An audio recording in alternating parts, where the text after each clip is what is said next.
What if ancient magic wasn't myth at all, just recorded ritual? Behind temples and museum glass lies a darker truth. Bones for spells, skulls for visions, hearts for protection, hair for bindings. Even unborn remains used in forbidden rites. The evidence is real. The system was widespread. Tonight we uncover 25 ancient magical practices that used human parts. Welcome back to the channel that digs where textbooks refuse to go. The courtyard is dim.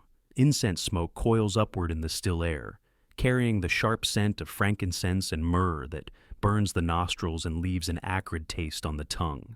At the threshold, positioned just so according to ancient specifications, a human skull stares through empty sockets at anyone who dares approach. The bone gleams dully in the lamplight, polished smooth by generations of ritual handling.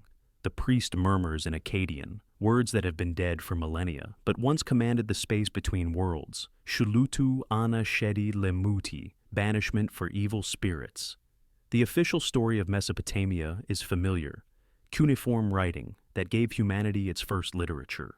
Hammurabi's law code that established justice. Astronomical observations that mapped the heavens with mathematical precision. The cradle of civilization, they call it. Mathematics and literature, and the first cities where humans learned to live together in organized society. Museum displays showcase cylinder seals and reconstructed ziggurats, presenting Babylon as the birthplace of human progress. But there's another story, one written in bone and buried beneath layers of respectability. The Macabre incantation series, dating to the first millennium BCE, contains over 8 tablets of spells designed to counter witchcraft and demonic attack. The cuneiform tablets, preserved in the British Museum and scattered collections worldwide, read like instruction manuals for spiritual warfare. Among its prescribed materials, human skulls, not symbols of death, but vessels of protection. The skulls were to be obtained from specific sources: executed criminals, enemies slain in righteous battle, or those who died violently and therefore retained active spiritual energy. Archaeological excavations across Mesopotamian sites have uncovered skull caches positioned at domestic thresholds, often accompanied by incantation bowls inscribed in Aramaic and buried at precise depths. At Tel Es Sawan, archaeologists found a merchant's house with 13 skulls arranged around the foundation, each oriented toward a different cardinal direction. The positioning wasn't random.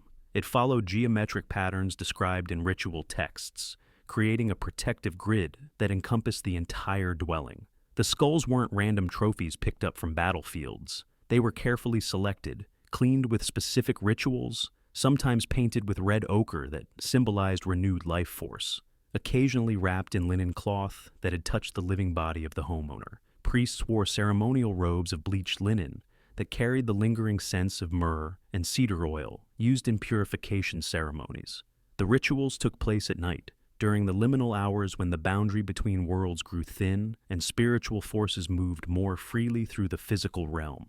At Sippar, one of ancient Babylon's most important religious centers, archaeologists discovered a household shrine containing 3 skulls arranged in an equilateral triangle around a central offering bowl. The skulls faced outward, guardians watching for spiritual threats approaching from any direction. Cuneiform tablets found nearby detail the ritual preparation with the precision of a medical manual. The skull must be obtained through proper channels, purchase from executioners, inheritance from family shrines, or capture in legitimate warfare, cleansed with water from the Euphrates and date wine, blessed by a qualified ashipu, exorcist priest, who had undergone years of training in spiritual combat techniques. The tablets specify that skulls retain the personality and memories of their original owners. A warrior's skull provided aggressive protection. A scholar's skull offered wisdom and insight into hidden knowledge. A criminal's skull, properly bound with incantations, became a fierce guardian that other malevolent spirits feared to approach. The human details matter because they reveal the intimate reality of living with protective skulls. Imagine kneeling on that courtyard's hard-packed clay floor, feeling the evening chills seep through your woolen robes. The skull's bone feels smooth and surprisingly cold under your fingers as you position it according to the priest's careful instructions, aligning the empty eye sockets with the entrance pathway. The incense burns your nostrils and makes your eyes water, but you dare not move until the ritual is complete. Somewhere in the distance, a neighbor's baby cries, but here in this threshold space between protection and vulnerability, you're negotiating with forces that predate human language and operate according to laws that even the king's justice cannot touch. The skull becomes part of the household routine. Children learn to greet it respectfully when entering and leaving. Servants dust it weekly and replace the oil in the lamps that must burn beside it from sunset to dawn. Visitors understand immediately that this home is protected by more than locks and guards. For years, Mesopotamia was sold to us as the cradle of civilization. The truth, it was also the cradle of corpse-based protection magic, where the earliest cities learned to harness death in service of life. And if Babylon trusted skulls to guard the living, Egypt trusted the dead to keep breathing. The embalming hall smells of natron and palm oil, chemical preservation mingling with sacred incense in air so thick it coats the throat. Linen bandages lie in neat rolls beside the granite table, where the deceased pharaoh's brother awaits his final preparation. His body has been dried for 70 days in natron salt, every trace of moisture drawn from flesh that once commanded armies. The priest approaches with a ceremonial adze, a copper blade curved like a half-moon, its edge honed sharp enough to split stone, and positions it carefully at the corpse's jaw, hands steady, despite the weight of cosmic responsibility. Egyptian funerary practices have been romanticized beyond recognition by centuries of grave robbers, Victorian archaeologists, and Hollywood productions that reduce sophisticated theology to Indiana Jones adventure stories. We see golden sarcophagi in museum displays and assume everything was poetic symbolism, spiritual metaphor for the journey to the afterlife. The opening of the mouth ceremony, depicted in tomb reliefs throughout the New Kingdom, appears in academic literature as purely ritualistic, a symbolic gesture to restore the deceased's senses for eternity, mere theater performed for grieving families who needed comfort in their loss. But examine the evidence more closely, study the papyrus manuals, interview the archaeologists who found the tools. The ceremony wasn't symbolic, it was physical surgery performed on preserved corpses. Tomb reliefs at Saqqara and Thebes show priests using actual tools on actual bodies with the precision of medical procedures. The adze touches the mouth, but it also manipulates the jaw with deliberate force. Embalming manuals preserved on papyrus, particularly the Edwin Smith papyrus and the Ebers papyrus, describe the positioning of the head, the angle of the tool, the specific words to be recited while manually opening the corpse's mouth. The instructions read like surgical protocols. Place the left hand beneath the skull to support the neck. Insert the adze between the teeth. Apply steady pressure while reciting the formula for opening. The Book of the Dead includes spells that only make sense if the priest is physically interacting with the body during the ritual. Chapter 23 specifies that the mouth shall be opened by the instrument of gold and the tongue freed by the odds of iron, while the priest manipulates the jaw mechanism to simulate speech. These weren't metaphorical tools, they were precision instruments designed for anatomical manipulation. The human details tell the true story. The priest's hands would have felt the coldness of preserved flesh through linen bandages that wrapped the body like a second skin. The natron used in mummification left a sharp mineral scent in the air that burned the sinuses and lingered in clothing for days after the ceremony. Oil lamps flickered in wall niches, casting dancing shadows on painted tomb walls as the priest worked with careful precision. The jaw, stiff with death and chemical preservation, required actual physical force to open, sometimes necessitating assistants to hold the head steady, while the primary priest applied the tools. At Deir el-Medina, the village of royal tomb builders, archaeologists discovered burial equipment, including complete sets of opening tools with wear patterns consistent with repeated use on resistant materials. Microscopic analysis revealed bone fragments embedded in the tool edges. These weren't ceremonial props kept pristine for religious theater. They were working instruments designed to manipulate preserved corpses with enough force to overcome rigor mortis and chemical stiffening. The ritual texts preserved in the pyramid texts and coffin texts make the purpose explicit: to restore speech, sight, hearing, and the ability to consume food in the afterlife. But the methodology was literal. physically opening the mouth of the dead through manual manipulation that required strength, skill, and intimate knowledge of human anatomy. Temperature records from sealed tomb chambers show that the ceremony took place in spaces kept artificially cool to prevent further decomposition. The priest worked by lamplight in temperatures that preserved both corpse and living participants, but required heavy robes for warmth. Incense burned continuously to mask the smell of preservation chemicals and provide spiritual protection for the living who dared to manipulate the dead. This wasn't just poetry or symbolism.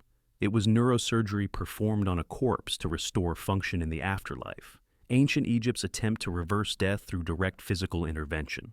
And while Egypt tried to give the dead a voice, the Greeks tried to make them speak on command. The back room of the tavern reeks of cheap wine and fear, sour sweat mixing with the greasy smoke from oil lamps that provide the only light in this windowless space.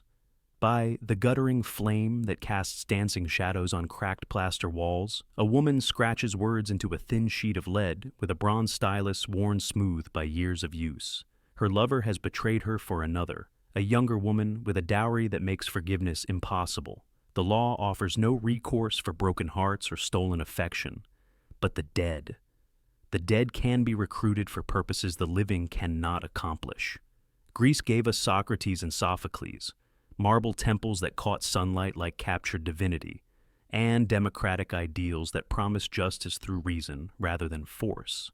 The official narrative celebrates the triumph of rational thought over superstition, philosophy over magic, civilization over barbarism.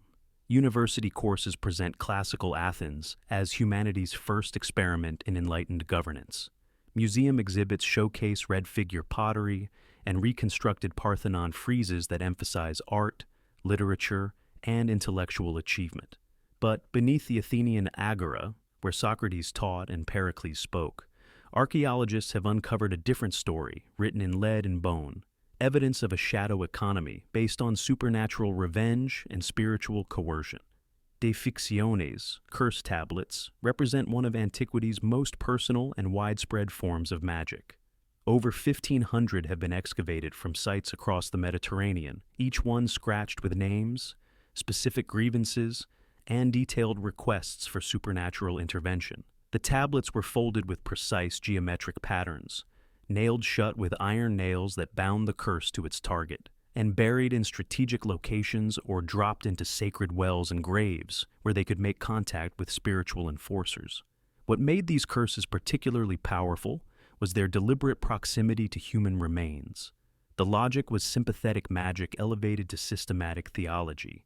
The restless dead, particularly those who died young, violently or unjustly, retained agency in the world of the living that could be channeled toward specific targets. A curse tablet buried with bones didn't just carry a request. It delivered orders to supernatural enforcers who had reason to resent the living. At the Athenian agora excavations, curse tablets were found deliberately placed with skeletal remains in arrangements that suggest careful planning rather than casual disposal. Archaeologists discovered lead tablets inserted between rib bones, wrapped with hair, and placed inside skull cavities, or buried in small pots alongside finger bones and teeth. The positioning indicates that curse workers understood anatomy and deliberately sought contact between written spells and specific body parts that corresponded to their desired effects.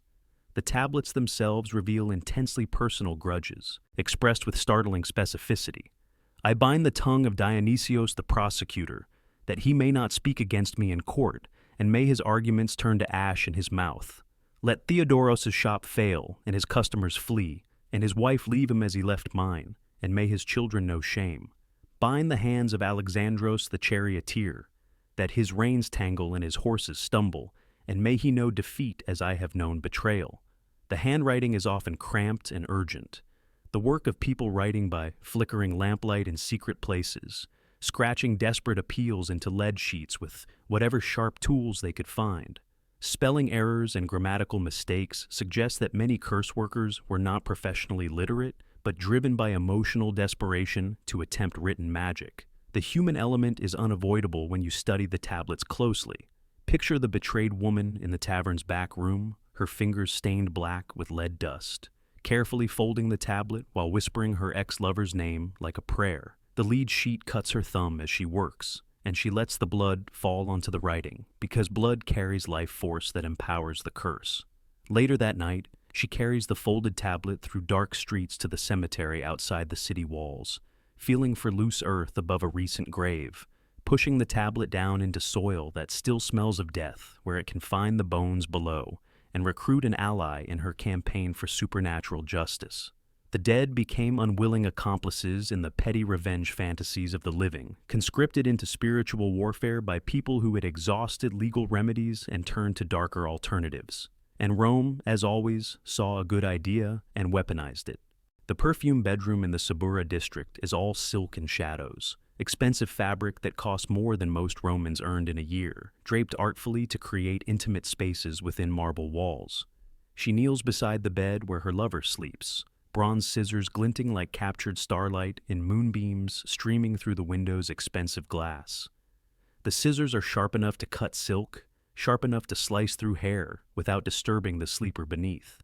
A few strands of his dark hair, cut while he dreams of other women, that's all the spell requires. Hair that carries his essence, his life force, his very soul wrapped in keratin and growing from his scalp like extensions of his innermost being. Rome presented itself as the pinnacle of law and order, roads that connected the world, and aqueducts that brought mountain water to desert cities, the triumph of civilization over chaos and engineering over nature's obstacles. Imperial propaganda emphasized Roman superiority through institutional achievement, legal codes that governed 3 continents, military organization that conquered everything from Britain to Mesopotamia, architectural marvels that demonstrated human mastery over stone and space. The official narrative presented Romans as rational administrators who governed through law rather than superstition. But beneath the marble facades, behind the public face of imperial order, Romans practiced magic that required intimate access to other people's bodies, hair, fingernails, sometimes teeth, pieces of the living person used to bind, compel, and control through supernatural means that operated outside legal frameworks and beyond imperial oversight. The evidence appears throughout Roman literature, preserved in papyrus spells, and documented in archaeological discoveries that reveal the pervasive reality of personal magic in everyday Roman life. Ovid's Heroides describes women stealing hair from sleeping lovers to ensure fidelity, techniques passed down through generations of women who understood that romantic loyalty could be magically enforced. Pliny the Elder catalogs the magical properties of human body parts in his Natural History, treating personal grooming as a source of supernatural ingredients with specific properties and applications. The Greek magical papyri, preserved in Egyptian desert conditions but reflecting Roman-era magical practice throughout the empire, include detailed spells that specify human hair and nail clippings as essential components for binding magic. These weren't theoretical discussions. They were practical manuals used by working magicians who charged fees for supernatural services. PGM 7. Orange. Baal Alevino, 4:16, provides precise instructions. Take hair from his head while he sleeps and wind it with red thread dyed in the blood of a dove. Bury it at a crossroads at midnight while speaking his name 7 times and the names of the gods who govern love and compulsion.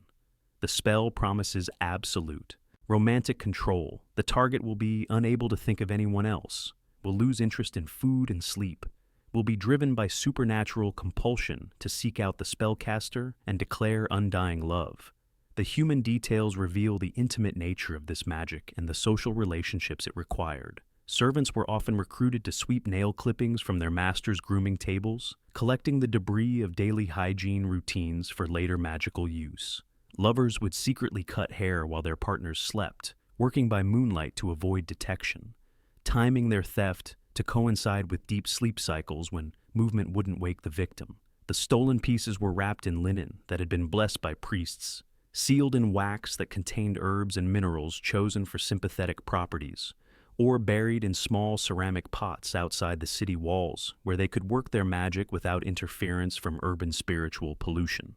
At Pompeii, preserved by volcanic ash in a moment of daily life, archaeologists discovered a villa containing multiple small ceramic vessels, filled with human hair of different colors and textures. Blonde hair from Germanic slaves, black hair from Egyptian servants, brown hair from local citizens. The hair was sorted and labeled with lead tags that identified the original owners, suggesting a sophisticated understanding of sympathetic magic where specific individuals required specific materials. This was clearly the workplace of a professional magic practitioner who made their living casting binding spells for paying clients. Chemical analysis of the preserved hair revealed traces of oils and perfumes that indicate the hair was collected from wealthy targets, people who could afford expensive grooming products, and therefore represented profitable clients for magical services. The magical practitioner operated like a supernatural private investigator, collecting intimate materials from specific targets to facilitate customized spells. The official story emphasizes Roman order, institutional achievement, and rational governance. But the documents and archaeological evidence tell a different tale, an empire obsessed with controlling others down to the last strand of hair, where personal relationships operated through magical coercion as much as legal authority, and where Rome used pieces of the body in private, the Celts put their magic right out in the open, on spikes. The morning mist clings to the hill fort's stone walls like ghostly fingers, condensation that turns limestone blocks slick and treacherous in the pre-dawn darkness. At the gateway, mounted on wooden stakes that have been sharpened to points and embedded in the fortress's very architecture, human skulls stare outward with hollow sockets that seem to track movement in the dim light. The skulls are weathered, but deliberately maintained, some painted with spirals and geometric patterns that mark them as more than mere trophies. Visitors must pass beneath this grinning gallery to enter the settlement, a daily reminder that the dead watch the living, that spiritual power has a physical form, and that this community's protection comes from sources that transcend the merely human. Celtic culture has been romanticized into misty forests and wise druids, mystical woodland spirituality, or barbaric headhunting, depending on who's telling the story and what political point they're trying to make. Victorian antiquarians presented Celts as noble savages whose purity was corrupted by Roman civilization. Modern neo-pagans imagine peaceful earth worship disrupted by Christian conquest. Archaeological reality reveals something far more complex, a sophisticated civilization that integrated human skulls into public architecture as vessels of concentrated spiritual power. Diodorus Siculus, writing in the 1st century BCE with the precision of an ethnographer documenting foreign customs, described Celtic skull practices in detail. They cut off the heads of enemies slain in battle and attached them to the necks of their horses, singing triumph songs and carrying these spoils to their strongholds, where they nail them up as decoration on their houses. They embalm in cedar oil the heads of their most distinguished enemies and preserve them carefully in wooden chests, displaying them with pride to strangers. But this wasn't mere trophy-taking or battlefield barbarism. It was spiritual technology based on sophisticated theological understanding. Excavations at Roquepertuis in southern France revealed a limestone portico, with niches specifically carved to hold human skulls in precise geometric arrangements.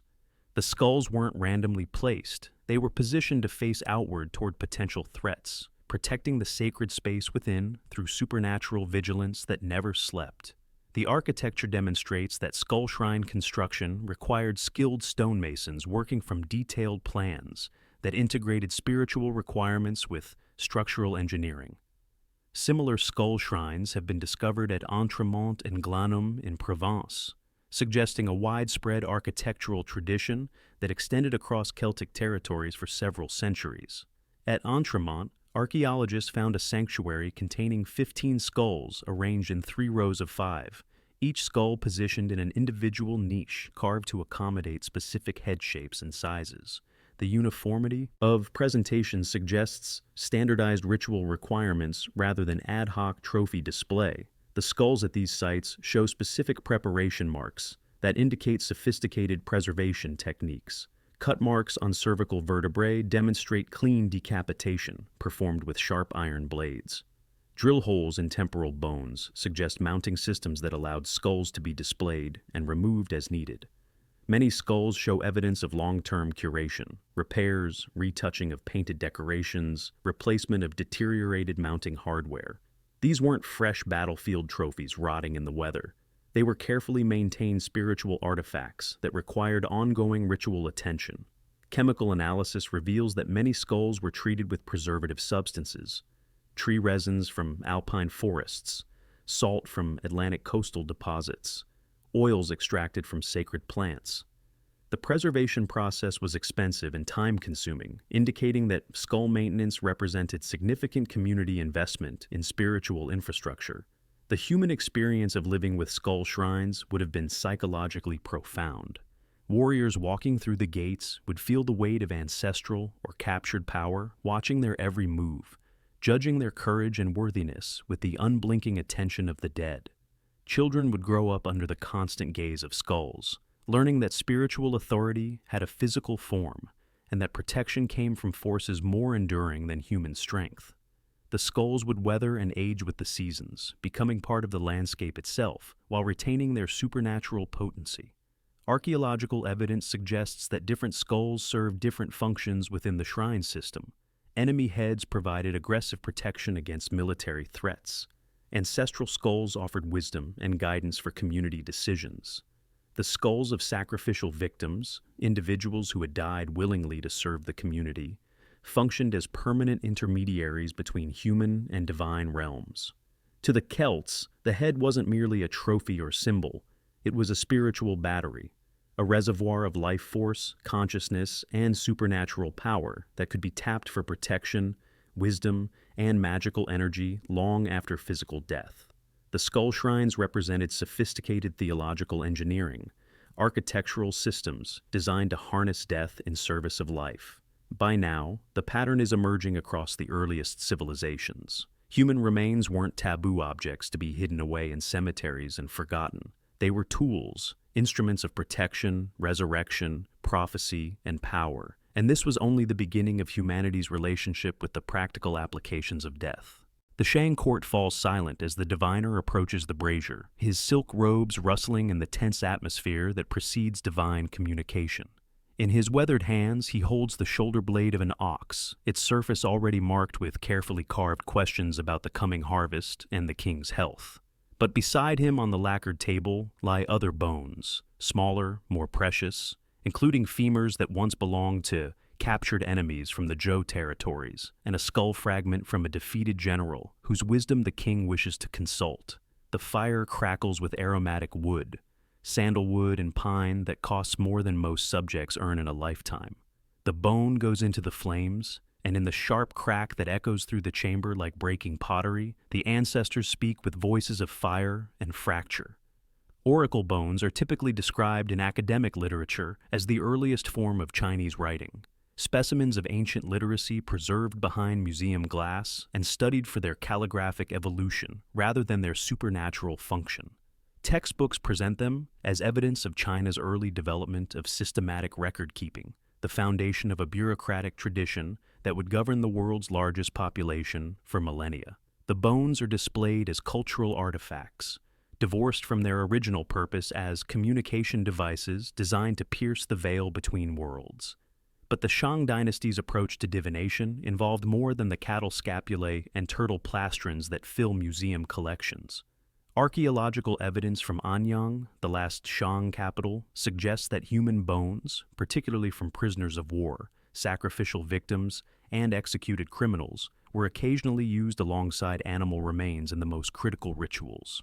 When the fate of the dynasty hung in the balance, when enemies massed at the borders, when plague threatened the capital, the diviners turned to more potent materials.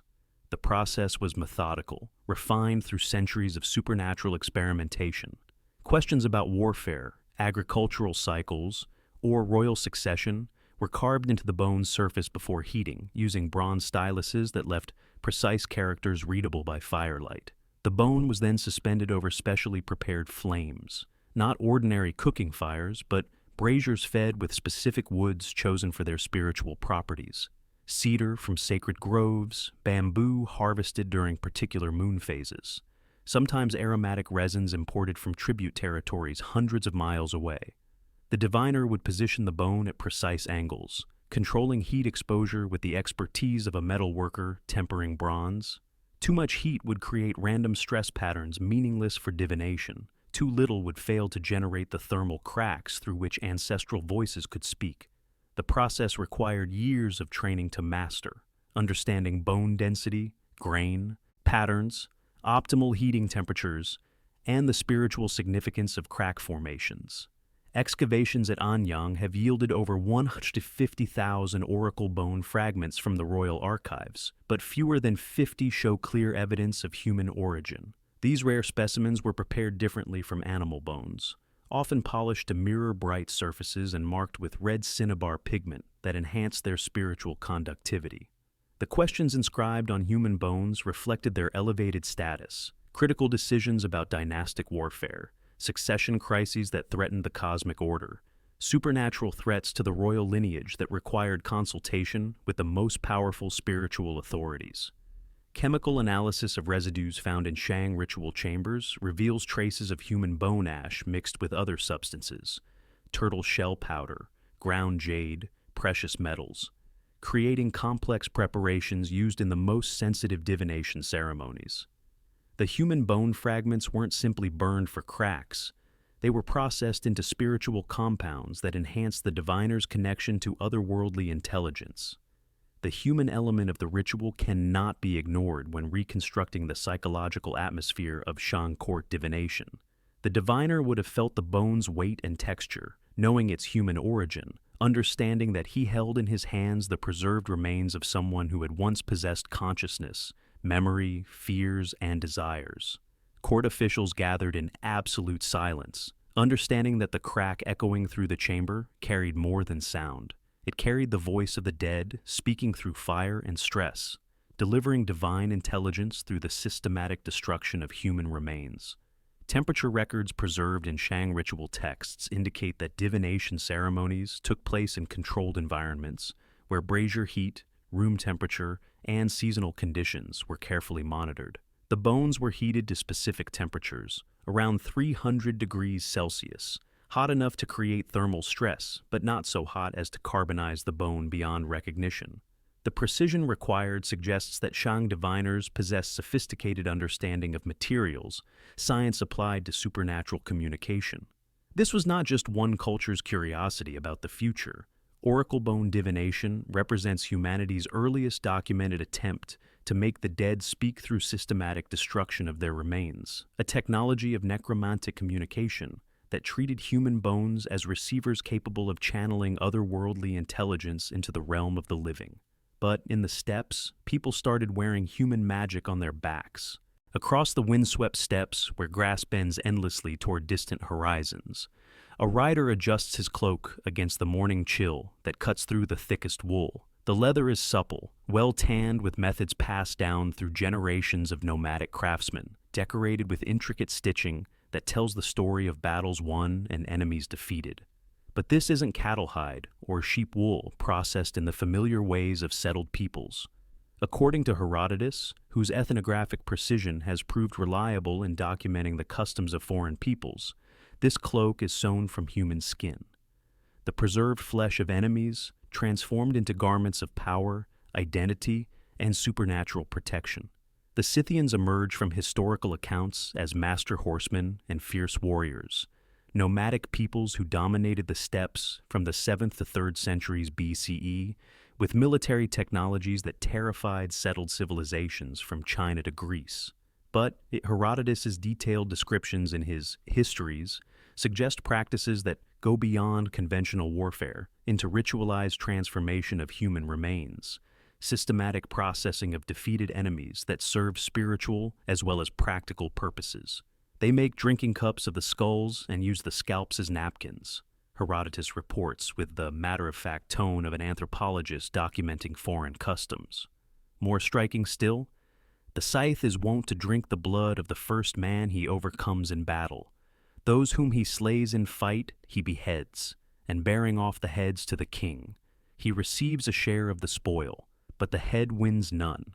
He strips off the skin by making a cut round the head near the ears and then shaking out the skull, Then he scrapes the flesh off the skin with the rib of an ox, and kneading the skin with his hands and having rendered it supple, he uses it thenceforward as a napkin. The process Herodotus describes isn't casual mutilation performed in the heat of battle. It's systematic leatherworking applied to human materials, requiring specialized knowledge, proper tools, and considerable time investment. The skin had to be properly prepared through multiple stages: initial removal from the corpse, thorough cleaning to remove flesh and fat, treatment with tanning agents to prevent decay, repeated working to achieve suppleness, and finally finishing techniques that rendered the material suitable for clothing or household use. This suggests not only cultural acceptance of such practices, but developed expertise in their execution, indicating that human skin processing wasn't an occasional aberration, but a regular aspect of Scythian material culture that required skilled practitioners and established techniques passed down through apprenticeship systems. Archaeological evidence for these specific practices remains limited due to the organic nature of the materials and the nomadic lifestyle that left few permanent settlements. But Scythian burial sites contain sophisticated leatherworking tools and examples of advanced skin preparation techniques. The Kurgan tombs of Scythian nobility include bronze and iron implements designed for fine leather work, curved knives for precise cutting, bone scrapers for flesh removal, specialized punches for decorative stitching. Whether applied to animals or humans, the technology certainly existed and was highly developed. Chemical analysis of leather fragments found in Scythian burials reveals tanning processes using oak bark, animal brains, and other organic compounds that would have been equally effective on human or animal skin. The Scythians possessed sophisticated knowledge of preservation chemistry that could transform any organic skin into durable, flexible material, suitable for long-term use. The psychological impact of wearing such garments would have been profound both for the wearer and for anyone who recognized the material's origin. For the Scythian warrior, wrapping himself in the processed skin of defeated enemies represented literal incorporation of their power and identity. The cloak became a wearable trophy that demonstrated martial prowess while providing spiritual protection through sympathetic magic. The strength and courage of the defeated transferred to the victor through intimate physical contact. For enemies and potential victims, encountering someone dressed in human skin would have created terror that went beyond mere physical intimidation. The garment announced its wearer's willingness to cross civilizational boundaries, to treat human beings as raw materials for personal adornment, to wear death itself as clothing. Climate conditions on the steppes made warm clothing essential for survival during harsh winters when temperatures dropped far below freezing. Human skin, properly tanned, would have provided excellent insulation while serving spiritual and psychological functions that animal hide could not match. The practical and supernatural merged in garments that kept the body warm while feeding the soul on the power of conquered enemies. Trade relationships between Scythians and settled peoples would have been complicated by these practices. Greek and Persian merchants who dealt with Scythian nobles understood they were negotiating with people who wore their enemies' flesh as fashion statements, creating diplomatic situations where normal social protocols required careful adjustment to accommodate radically different concepts of appropriate human behavior. If that sounds extreme, the next culture used hearts and ash to feed the gods in the fields. The temple pyramid rises into the dusk sky like a man-made mountain, its limestone steps slick with recent rain and older stains that have soaked deep into the porous stone over centuries of ritual use. At the summit, obsidian blade gleaming with volcanic glass, sharper than modern steel, the priest holds aloft a heart that still radiates warmth from the body it powered moments before. Below in the plaza, hundreds of witnesses watch in absolute silence as the organ, source of life, seat of consciousness, vessel of courage, is placed carefully into a brazier that burns with aromatic woods and sacred copal resin. The flames consume it with hungry efficiency, creating ash that will later be mixed with ground cacao, processed into medicine, and distributed to warriors before battle. Mesoamerican sacrifice has been reduced to sensationalized images of bloodthirsty Aztecs in popular culture, Hollywood productions that emphasize gore over theology and ignore the sophisticated cosmological framework that governed these practices. But the reality was far more complex than simple violence. Hearts, blood, and human ash were integrated into a comprehensive system of cosmic maintenance, agricultural fertility, and medicinal practice that spanned centuries and cultures throughout the region.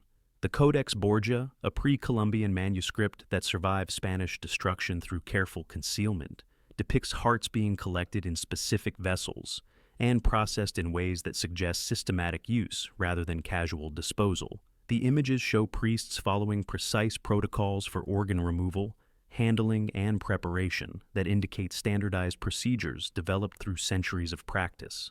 Sahagun's Florentine Codex, compiled in the 16th century based on extensive interviews with Aztec informants who remembered pre-conquest practices, describes heart ash being mixed with other substances to create medications for warriors suffering from battle trauma or spiritual exhaustion.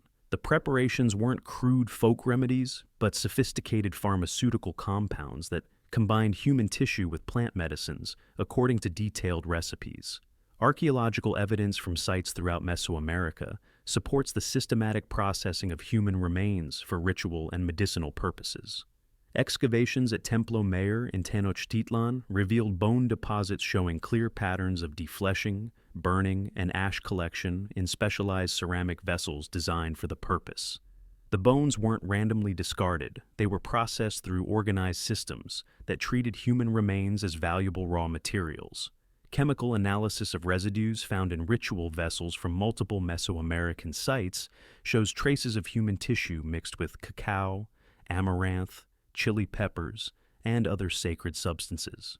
Mass spectrometry reveals specific organic compounds that could only derive from human tissue, confirming textual accounts of systematic human ash. Medicine throughout the region. The scale was staggering by any measure. Spanish chroniclers, initially dismissed as exaggerators motivated by conquest propaganda, estimated that major festivals like the dedication of Teotihuacan's Pyramid of the Sun might involve hundreds of sacrificial victims, their hearts removed in coordinated ceremonies designed to maintain cosmic balance and ensure agricultural fertility.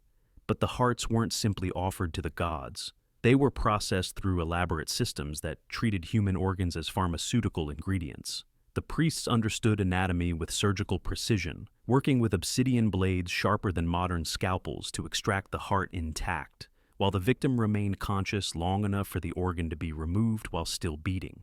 This wasn't crude butchery, but sophisticated surgery performed by specialists who had trained for years to master the techniques required for successful heart extraction. The human ash created from these rituals wasn't waste product. It was premium medicine.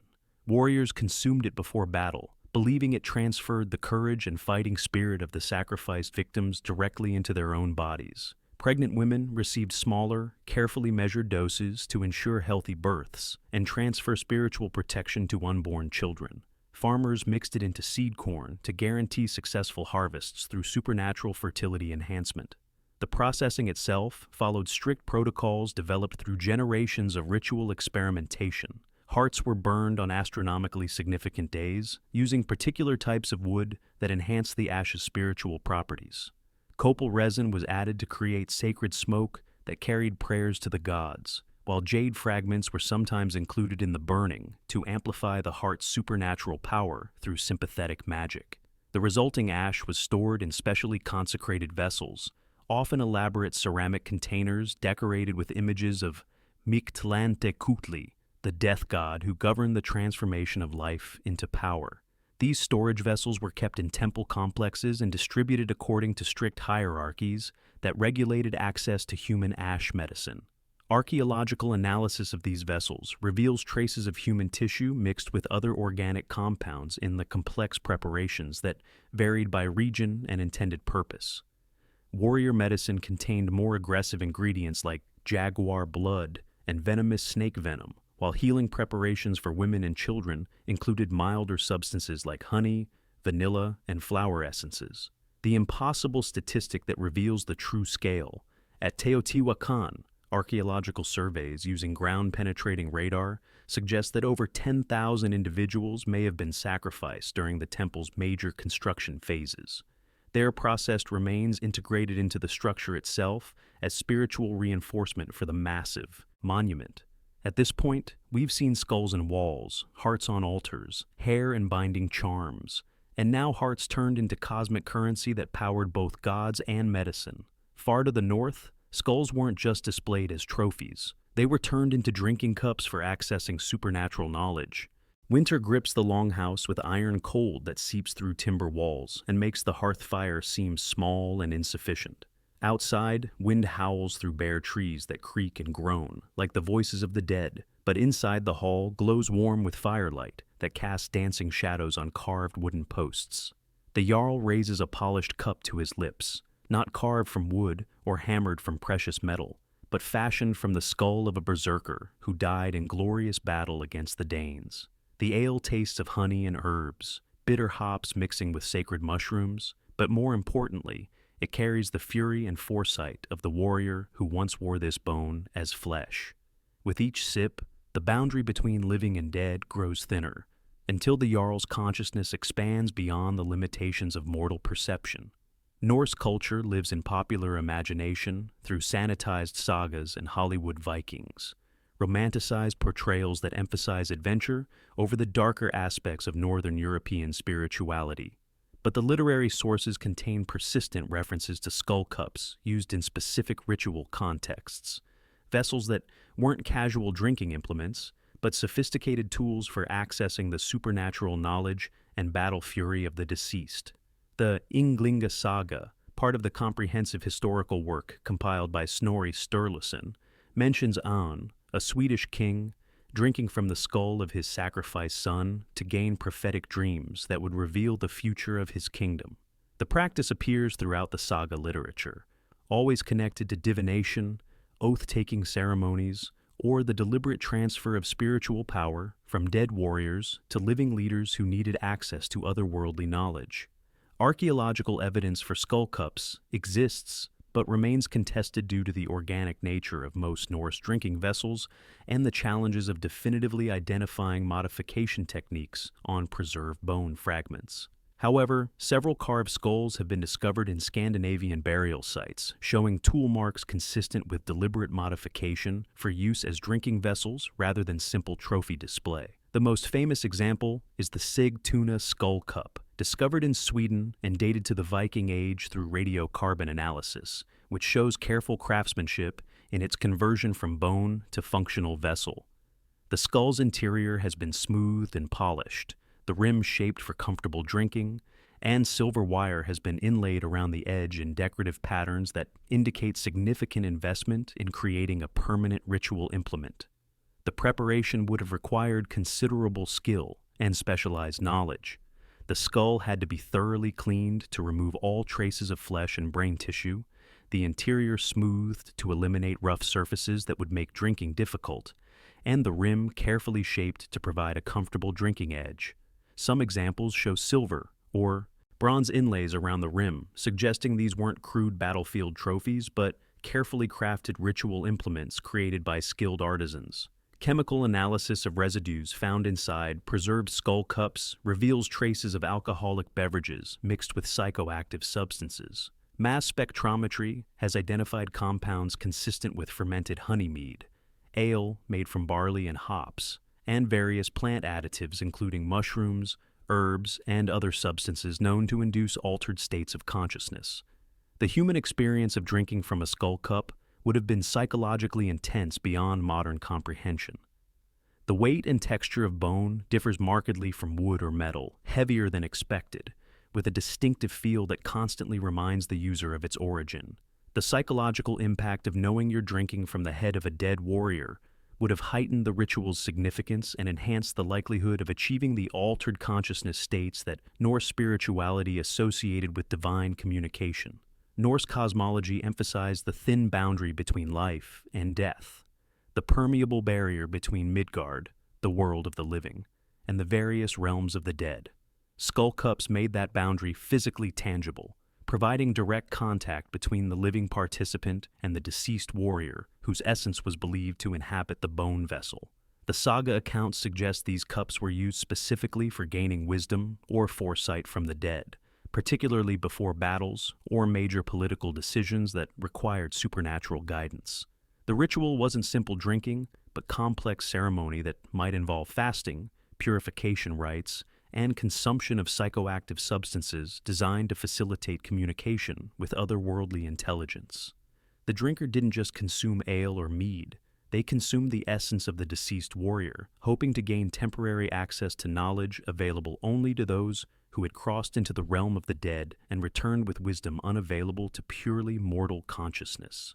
Archaeological evidence from high-status burials suggests that skull cups were valuable possessions passed down through generations of noble families, indicating that they represented significant investments in spiritual technology rather than casual implements created for single-use ceremonies.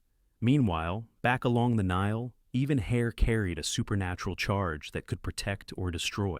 In the narrow streets of Deir el-Medina, the village where royal tomb builders lived and worked between the cliffs that sheltered the Valley of the Kings, a craftsman sits in his workshop, as afternoon light filters through a small window cut high in the mud brick wall. Before him on a wooden table lie strands of human hair, brown, black, gray, streaked with white, sorted by color and texture according to criteria that relate not to aesthetics, but to spiritual potency.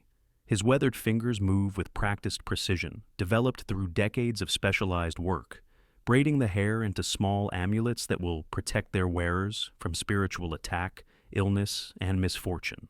Egyptian amulets typically appear in museum displays as gold, silver, or carved stone, impressive artifacts that speak to sophisticated metalworking traditions and complex religious beliefs involving protective deities and magical formulas.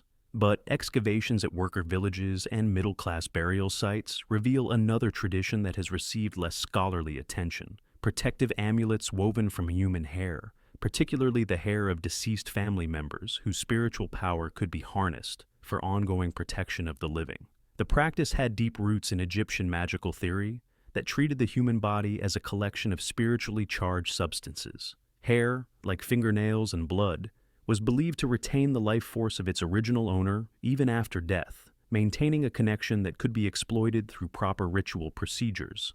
An amulet made from a deceased parent's or grandparent's hair carried their protective power beyond the grave, creating permanent spiritual guardianship that transcended the normal boundaries between life and death. The hair of particularly powerful individuals, pharaohs, high priests, successful warriors, or wise women known for magical knowledge, was especially prized for amulet creation. Such hair commanded high prices in the informal markets that operated in temple complexes and worker villages, creating an economy based on trading the bodily remains of spiritually significant individuals.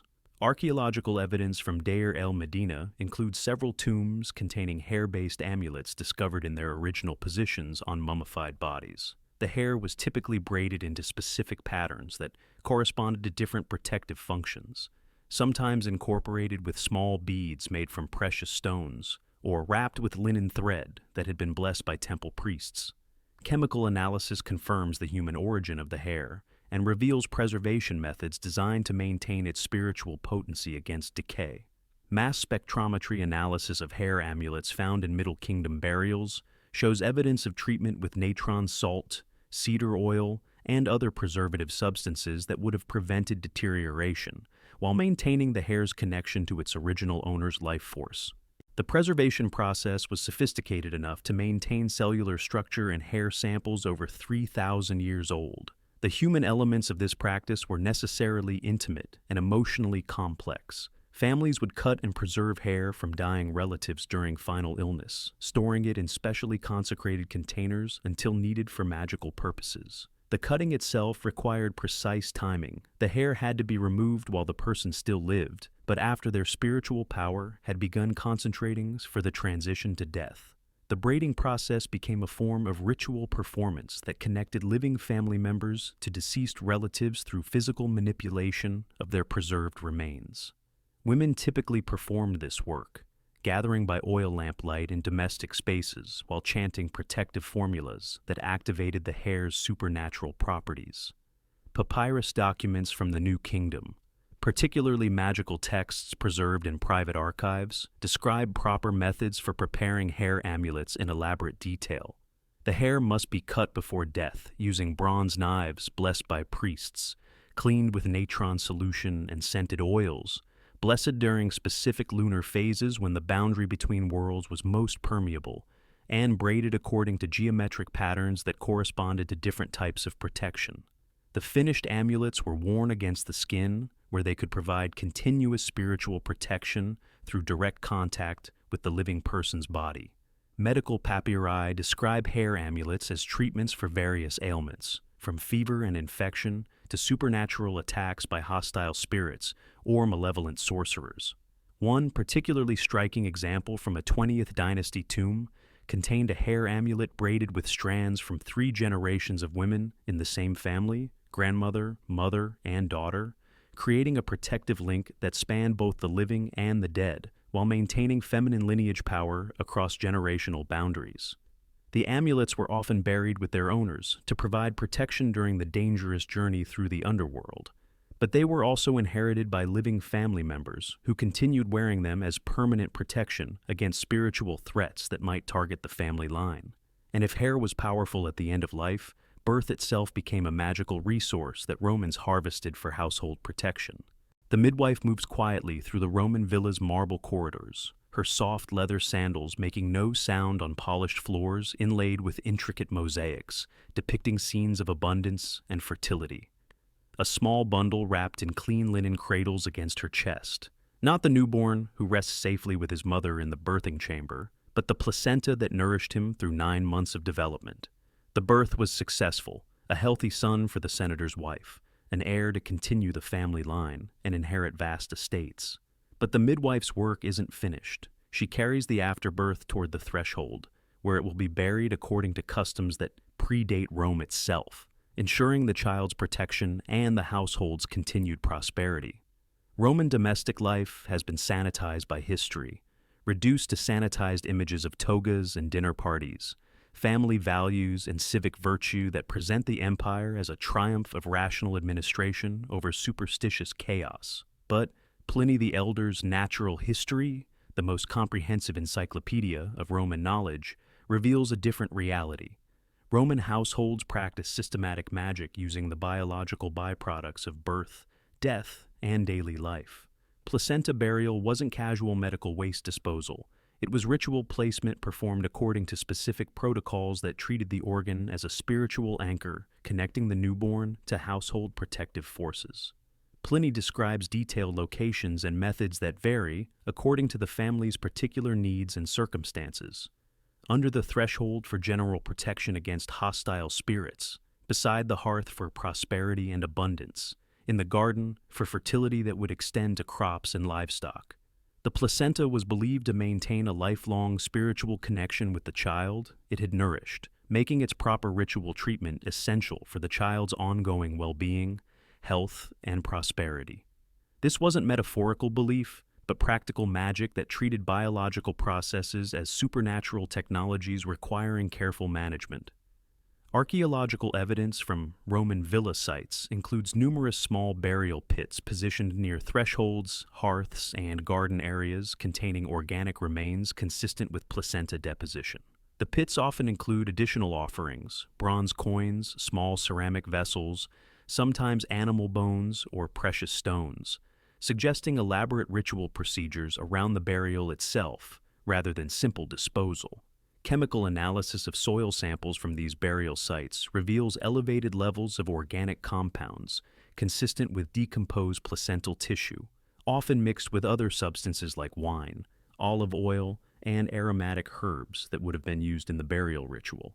Carbon dating confirms that many of these deposits correspond to periods of known occupation, supporting textual accounts of systematic placenta magic.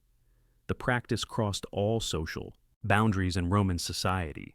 Elite households might employ specialized midwives who understood the proper rituals and could perform them according to the highest standards, while working-class families handled the placenta placement themselves using knowledge passed down through female relatives. The economic level affected the elaborateness of the ceremony, but not its fundamental importance. The timing of burial mattered enormously according to Roman magical theory. The placenta had to be interred while still fresh, usually within hours of birth and always before sunset on the day of delivery. Some sources specify that burial should occur during particular lunar phases, when the boundary between worlds was most permeable and spiritual connections could be established most effectively. Pliny's accounts reveal the systematic nature of Roman bodily magic that extended far beyond placenta burial. He catalogs dozens of human substances used for magical purposes: blood for strength and binding spells, hair for romantic magic, breast milk for healing ceremonies, tears for love enchantments, urine for curse breaking, and nail clippings for protective charms. The human body was treated as a supernatural pharmacy, containing ingredients for every conceivable magical need. The psychological impact on Roman families would have been profound and lasting. Every birth involved not just celebrating the arrival of a new family member, but also performing ancient rites with the biological remnants of pregnancy. The placenta burial connected the Roman household to agricultural magic based on fertility symbolism. The same principles that governed crop growth and livestock reproduction applied to human development and family prosperity. Slave women who assisted with births would have been intimately familiar with placenta burial rituals, creating a class of household workers who possessed specialized knowledge about supernatural procedures while remaining excluded from many other aspects of Roman religious life. Their participation was essential but rarely acknowledged in official records. Medical writers like Soranus describe placenta burial as standard practice rather than exceptional behavior, indicating that even educated Romans who understood natural explanations for biological processes still maintained supernatural customs around childbirth and infant protection. By late antiquity, Roman magical texts list dozens of bodily substances as essential ingredients for supernatural procedures: hair, milk, blood, placenta, tears, saliva, fingernails, and more. The official imperial narrative emphasizes Roman rationality and administrative efficiency, but the documentary evidence reveals an empire saturated with sympathetic magic that operated through intimate manipulation of human biological materials. And when rational argument failed in Greek courts, litigants turned to even more direct methods of silencing their opponents. In the back room of a modest house near the Athenian Agora, where the greatest speeches in human history once echoed off marble columns and bronze statues, a ritual specialist works by the flickering light of an oil lamp over a small bronze vessel blackened with age and use. Inside the vessel lies a severed tongue, whether from a cockerel sacrificed at dawn or from a human source. The magical formula doesn't specify, but the incantation demands the tongue of one who spoke false oaths. The practitioner whispers ancient words over the vessel in the pre-dawn darkness, binding the tongue's power to silence liars and oath-breakers who dare speak falsely in legal proceedings, where lives and fortunes hang on the persuasive power of human speech. Greek legal culture celebrated oratory above all other arts, elevating rhetoric and the power of persuasive speech to levels approaching religious reverence. The courts of Athens were theaters where skilled speakers could determine the fate of accused citizens through verbal virtuosity alone, where a well-crafted argument could override evidence and eloquent lies could triumph over uncomfortable truths. Demosthenes, Cicero, and other master orators commanded fees equivalent to modern celebrity lawyers because words had the power to kill or save. But beneath this culture of competitive oratory lay a shadow practice: magic designed to manipulate, bind, or completely destroy the power of speech itself. When rational argument failed, when the opponent was too skilled or the case too weak, desperate litigants turned to supernatural methods that operated outside the formal legal system. The Greek magical papyri contain several detailed spells targeting the tongues of speakers with surgical precision. PGM 7th, 396-404 provides specific instructions for silencing an opponent in legal proceedings. Take the tongue of a cockerel that has crowed at dawn and the tongue of one who died before their time. Wrap them together in papyrus inscribed with the target's name, and bury them beneath the courthouse steps while speaking the victim's name backwards 7 times. While most documented spells specify animal tongues for practical and legal reasons, some contain deliberately ambiguous language that has troubled scholars for decades. References to the tongue of the voiceless one, or the tongue that spoke its last, appear in contexts that strongly suggest human origin, particularly in expensive custom spells, targeting false witnesses or corrupt judges whose silence could be worth enormous sums. Archaeological evidence for tongue magic appears in unusual burial deposits found near ancient courthouses and public speaking platforms throughout the Greek world. Excavations at the Athenian Agora uncovered several small ceramic vessels buried beneath the bema, speaker's platform, containing organic remains and lead curse tablets, requesting the silencing of specific individuals identified by name and occupation. Chemical analysis of residues found in these vessels reveals organic compounds consistent with tongue tissue preserved in wine, honey, and other substances used in Greek magical practice. Mass spectrometry cannot definitively distinguish between human and animal tissue after millennia of decay, but the ritual context and associated curse tablets suggest that at least some specimens derive from human sources. The human psychology behind tongue magic reveals profound anxieties about the power of speech in Greek democratic society. In a legal system where persuasive speaking could literally determine life or death, the ability to silence an opponent's voice represented the ultimate courtroom weapon. Citizens who lacked rhetorical training or natural speaking ability faced systematic disadvantage against skilled orators, creating demand for supernatural alternatives. The physical act of binding or burying a tongue, whether animal or human, made abstract magical goals tangible and specific in ways that purely verbal spells could not achieve. The practitioner held in their hands the actual organ of speech, manipulating it through ritual procedures designed to transfer its silencing power to living targets. The practice reflects broader Greek beliefs about sympathetic magic, based on the principle that like affects like. To silence someone's speech, magical theory required physical control over something that represented speech itself. Tongues, as the bodily organs most directly responsible for articulate communication, became essential tools for manipulating the abstract power of persuasion and argument. Professional curse workers who operated near courthouses would have maintained inventories of tongues preserved for magical use, creating a shadow economy based on trading the speech organs of the dead. The most effective tongues came from individuals known for eloquence, famous orators, successful advocates, or poets whose verbal skills had earned them widespread recognition. Private magical handbooks found in Egyptian papyrus collections include detailed instructions for preserving tongues in wine and honey solutions that would maintain their supernatural potency indefinitely. The preservation process was sophisticated enough to keep organic tissue magically active for years, allowing practitioners to build inventories of speech-related magical materials. The ritual timing was crucial according to Greek magical theory. Tongue-binding spells were most effective when performed during lunar eclipses, when the normal boundaries between speech and silence were disrupted by cosmic forces. The practitioner would whisper the target's name while physically manipulating the preserved tongue, creating supernatural connections between the ritual object and the living person's ability to speak. And if tongues were dangerous, even something as simple as fingernail clippings required careful handling to prevent sorceress theft. The evening grooming routine in the merchant's house in Ur proceeds like countless others across the ancient world, a daily maintenance ritual that keeps fingernails trimmed for practical work and social presentation.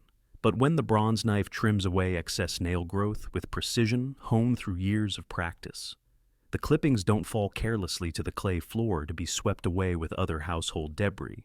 Instead, they're carefully gathered into a small ceramic jar decorated with protective symbols, every fragment accounted for, every piece treated as precious material that requires special handling. Later tonight, when darkness provides cover and the household spirits are most active, the jar will be buried in the courtyard according to protective rituals that treat fingernails as literal pieces of the soul, vulnerable to sorceress theft by enemies who understand the supernatural power contained in human bodily materials. Mesopotamian magical texts reveal a sophisticated understanding of sympathetic magic, based on the fundamental premise that any piece of a person's body retains permanent connection to their life force, consciousness, and spiritual essence. Fingernails, because they grow continuously throughout life and must be regularly removed for hygiene and practical reasons, presented both extraordinary opportunity and constant danger. In the right hands, wielded by qualified practitioners following proper procedures, they could be used to heal, protect, or enhance the nail-giver's power.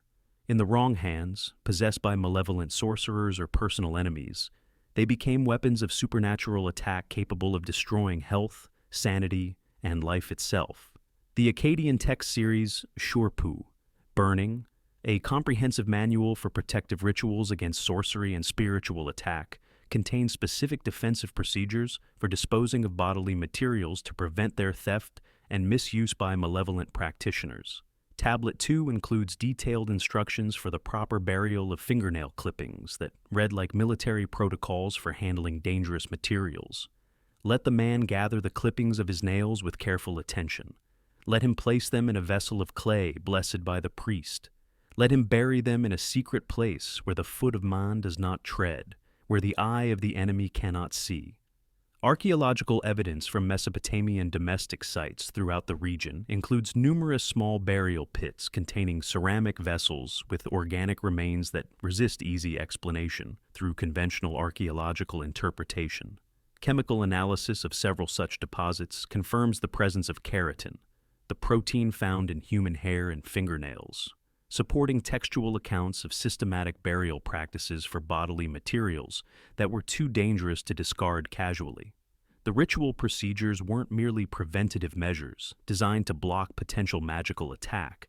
They were actively protective systems that created supernatural barriers around households and families. The buried nails were believed to establish spiritual perimeters that prevented malevolent magic from affecting the family, while simultaneously enhancing the household's defensive capabilities against supernatural threats. Some cuneiform texts suggest that burial spots were marked with specific symbols carved into stone markers or clay tablets, blessed by household priests during important religious festivals, and maintained through regular offerings of food, drink, and incense.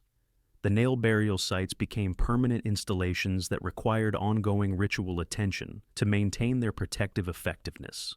The human experience of such elaborate precautions would have shaped daily life in fundamental ways that modern people struggle to comprehend. Every act of personal grooming became a magical procedure requiring careful attention to disposal methods, timing, and ritual protocols. Children would learn from their earliest years that their bodies produced materials requiring specialized treatment, that casual neglect of nail clippings could expose the entire family to supernatural attack.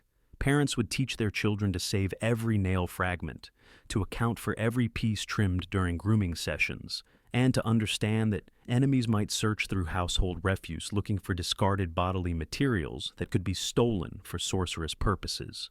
The simple act of cutting nails became connected to cosmic forces, spiritual warfare, and family survival in ways that transformed routine hygiene into religious observance. Professional sorcerers operating in urban centers would have employed networks of servants, slaves, and informants to collect fingernail clippings from targeted victims. Barbers, bathhouse attendants, and household servants occupied positions that provided access to bodily materials from wealthy or powerful individuals whose nails could command high prices in supernatural markets. The economic implications were significant enough that some cuneiform tablets record legal disputes over the theft of bodily materials, indicating that nail theft was common enough to require specific legislation and court procedures. Professional magical practitioners would have maintained inventories of nail clippings sorted by the social status, occupation, and spiritual power of their original owners. The preservation technology required to keep nail clippings magically active involved sophisticated understanding of chemistry and storage techniques. The nails had to be kept in controlled environments that prevented decay while maintaining their supernatural connection to the original owner's life force. Some texts describe preservation methods using cedar oil, silver containers, and protective incantations that could keep nail clippings potent for years. And as empires rose and fell, the fundamental principles of bodily magic adapted to new, religious frameworks while maintaining their essential power. In a modest house in 6th century Mesopotamia, where Jewish communities had lived for generations since the Babylonian exile, a family watches in respectful silence as the holy man places the final element of their comprehensive protection spell, a ceramic bowl inscribed with Aramaic incantations in precise Hebrew script, positioned upside down beneath their clay floor according to instructions passed down through centuries of magical practice. But this isn't merely text inscribed on pottery, another example of the elaborate protective formulas that filled Jewish magical literature. Accompanying the bowl, wrapped in clean linen and positioned according to precise geometric requirements, are fragments of human bone, the essential magical infrastructure that will make the written spells effective against demons, hostile sorcery, and spiritual attacks that threaten Jewish families living as minorities in predominantly pagan societies. Aramaic incantation bowls represent one of late antiquity's most extensively documented magical practices, a sophisticated system of supernatural protection that spread throughout Jewish, Christian, and Mendean communities across Mesopotamia and Persia. Over 2,000 examples have been excavated from archaeological sites ranging from humble village houses to wealthy urban mansions. The bowls were inscribed with protective spells in multiple languages and buried in houses, courtyards, and threshold spaces to create permanent supernatural barriers against evil forces that operated beyond human law and conventional religious authority. But recent discoveries reveal a more complex picture that challenges academic assumptions about the purely textual nature of these protective systems. Excavations at sites in modern-day Iraq have uncovered bowl burials containing additional organic materials, including human bone fragments positioned according to specific ritual requirements that indicate systematic integration of written and physical magic. The bones weren't random additions or accidental inclusions, but integral components of comprehensive magical systems that combine textual formulas with material anchors designed to enhance and focus supernatural power. The positioning follows geometric patterns described in Jewish magical texts, creating three-dimensional protective grids that encompass entire domestic spaces through carefully calculated placement of multiple magical elements. The bowl inscriptions themselves sometimes explicitly reference the bone components with terminology that indicates their essential role in the overall protective apparatus.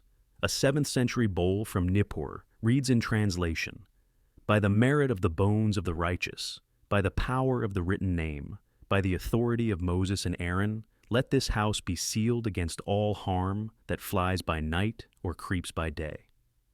Another specimen from Babylon specifically mentions bones of those who died in sanctity as fundamental elements of the protective matrix. Chemical analysis of organic residues found with bowl burials reveals human bone fragments mixed with other substances, cedar wood, frankincense, sometimes precious metals, creating complex magical preparations that combine multiple supernatural technologies. The bones appear to have undergone specific preparation involving grinding, blessing, and ritual purification before incorporation into the protective systems. The bones appear to have come from respected community members rather than random sources. Rabbis, scholars, or individuals known for particular piety, whose spiritual merit could be transferred to protective purposes after death. Their inclusion wasn't necromancy in any conventional sense, but rather a sophisticated form of spiritual reinforcement that added the protective merit of the deceased to the power of written incantations and divine names. Rabbinic literature from the period contains discussions of proper procedures for handling human remains in magical contexts, indicating that bone-enhanced protective magic operated within acceptable boundaries of Jewish religious law when conducted according to proper protocols. The practice required careful theological justification, but was tolerated when performed by qualified practitioners for legitimate defensive purposes. The human experience of living above buried bowl and bone installations would have been psychologically complex for families who understood that their floors contained not just ceramic vessels, but actual human remains. The knowledge that deceased community members continued protecting the household through their physical remains would have created intimate connections between the living and the dead that transcended normal religious boundaries. The buried bowls and bones were permanent installations designed to provide ongoing protection for decades or generations. Families lived for years above these magical systems. Children grew up knowing that their safety depended partly on the dead buried beneath their feet, and the protective apparatus became integrated into domestic routines that acknowledged the supernatural infrastructure underlying normal household activities.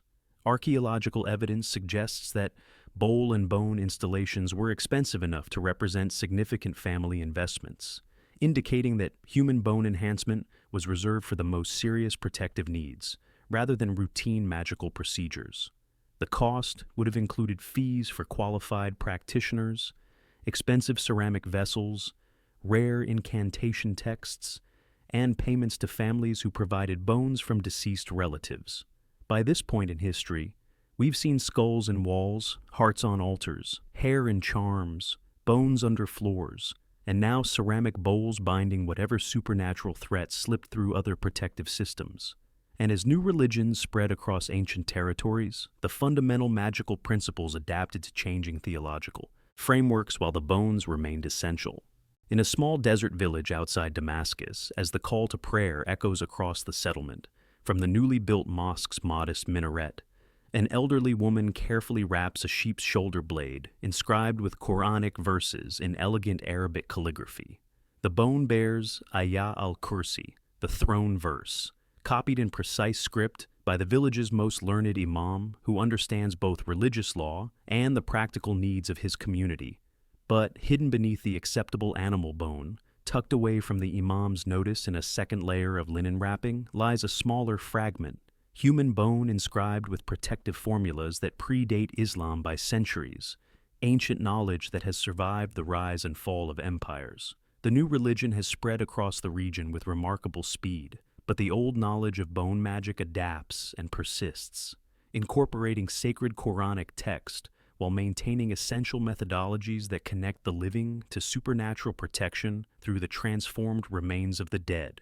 Islam's relationship with magic remains complex and theologically contested, officially prohibiting sorcery and supernatural practices while accommodating protective rituals that blur carefully maintained boundaries between acceptable prayer and forbidden enchantment. The Quran explicitly condemns certain magical practices while acknowledging the reality of supernatural forces that operate beyond human control, creating theological space for defensive measures that protect believers against spiritual threats. Folk magical practices continued throughout Islamic communities, despite official disapproval, often disguised as orthodox religious observance while maintaining pre-Islamic methodologies that had proved effective for centuries. The adaptation required careful negotiation between traditional magical knowledge and new religious requirements, creating hybrid systems that satisfied both spiritual needs and theological constraints.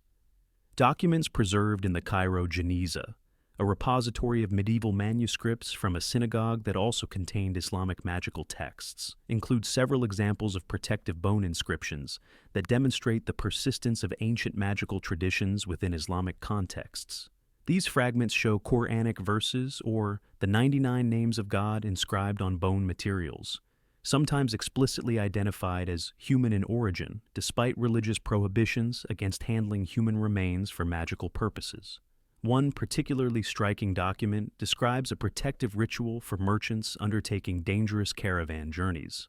Take the bone of one who died in faith, inscribe upon it the throne verse and the names of the guardian angels, wrap it in white cloth, blessed by the imam, and carry it against highway robbers and desert demons that attack travelers in the empty places. The text's matter-of-fact tone suggests this wasn't exceptional practice, but established folk methodology that operated, alongside official religious observance. Archaeological evidence for such practices appears in Islamic burial sites throughout the Middle East, where inscribed bone fragments have been found in domestic contexts, houses, workshops, and trading posts, rather than mosques or official religious buildings. The bones typically bear Quranic text or divine names inscribed in Arabic script, sometimes combined with geometric patterns or symbolic designs that derive from pre-Islamic magical traditions. Chemical analysis of ink residues on inscribed bones reveals sophisticated preparation methods involving saffron, gold dust, and other precious substances that enhanced both the visibility and supernatural potency of the sacred text. The inscription process required considerable skill in Arabic calligraphy and religious knowledge to ensure theological acceptability. The practice required careful negotiation between Islamic orthodoxy and persistent folk magical traditions that predated the religion's arrival in most regions. Practitioners had to ensure their bone inscriptions could be defended as legitimate religious observance rather than prohibited sorcery that would attract punishment from religious authorities. The use of authentic Quranic text provided theological cover for methods that might otherwise attract severe censure. The human dimension of bone inscription magic involved both secrecy and community knowledge that operated through informal networks of practitioners who understood how to balance religious requirements with practical magical needs. While officially discouraged, bone inscription practices were often tolerated when conducted by respected community members and justified through proper religious language and Quranic citations. Professional magical practitioners operating in Islamic societies developed sophisticated techniques for obtaining human bones through legal channels, purchasing remains from gravediggers, collecting bones from abandoned burial sites, or acquiring material from medical practitioners who had access to human remains for legitimate purposes. The black market trade in human bones continued despite religious prohibitions, indicating persistent demand for human materials and magical applications. The theological justification for bone magic within Islamic contexts relied on careful interpretation of Quranic passages that acknowledged the reality of supernatural protection while avoiding explicit authorization of magical practices. Practitioners emphasized the protective rather than aggressive nature of their work, framing bone inscriptions as defensive measures against spiritual threats rather than attempts to manipulate supernatural forces for personal gain. Regional variations in Islamic bone magic reflected local, pre-Islamic traditions that influenced how communities adapted ancient magical practices to new religious frameworks. In areas with strong Christian or Jewish populations, Islamic bone magic often incorporated elements from other monotheistic traditions, creating syncretic systems that satisfied diverse spiritual needs. Geography changed. Empires fell and rose again. Religions spread and competed for dominance over vast territories. But one fundamental principle remained constant across cultures, continents, and centuries: the widespread belief that human remains could bend reality, channel supernatural power, and provide protection against forces that operated beyond the reach of conventional human authority. At 14,000 feet above sea level, where the air is thin enough to make breathing laborious and altitude sickness threatens unacclimatized visitors, the Himalayan wind cuts through the monastery walls like a blade forged from ice and emptiness. In the meditation hall, where butter lamps flicker against ancient Thangka paintings and the smell of juniper incense mingles with yak butter, the Lama raises a kangling, a trumpet carved from human femur, to his weathered lips. The sound that emerges is low, haunting, unlike anything produced by wood or metal instruments. It's the voice of the dead channeled through their own preserved remains, calling forth spiritual forces in tantric rites designed to confront the impermanence of all things and transform the practitioner's relationship with mortality itself. Tibetan Buddhism has been romanticized in Western imagination into peaceful philosophy and spinning prayer wheels, meditation techniques divorced from their cultural context, and presented as stress reduction therapy for modern urban anxiety. But the tantric traditions preserved in remote monasteries reveal a more complex and challenging engagement with death, transformation, and the systematic use of human remains for spiritual development that requires direct confrontation with mortality. Human bone instruments weren't symbolic representations of death or metaphorical tools for contemplating impermanence. They were functional implements crafted from actual human remains for specific spiritual work that demanded intimate physical contact with death. The Kangling tradition represents sophisticated spiritual technology that transforms human bones into instruments capable of producing sounds impossible through conventional materials.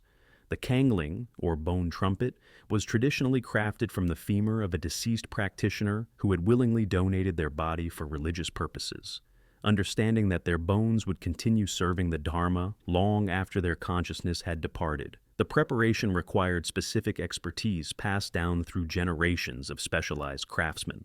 The bone had to be properly cleaned through ritual procedures that removed all flesh while preserving structural integrity.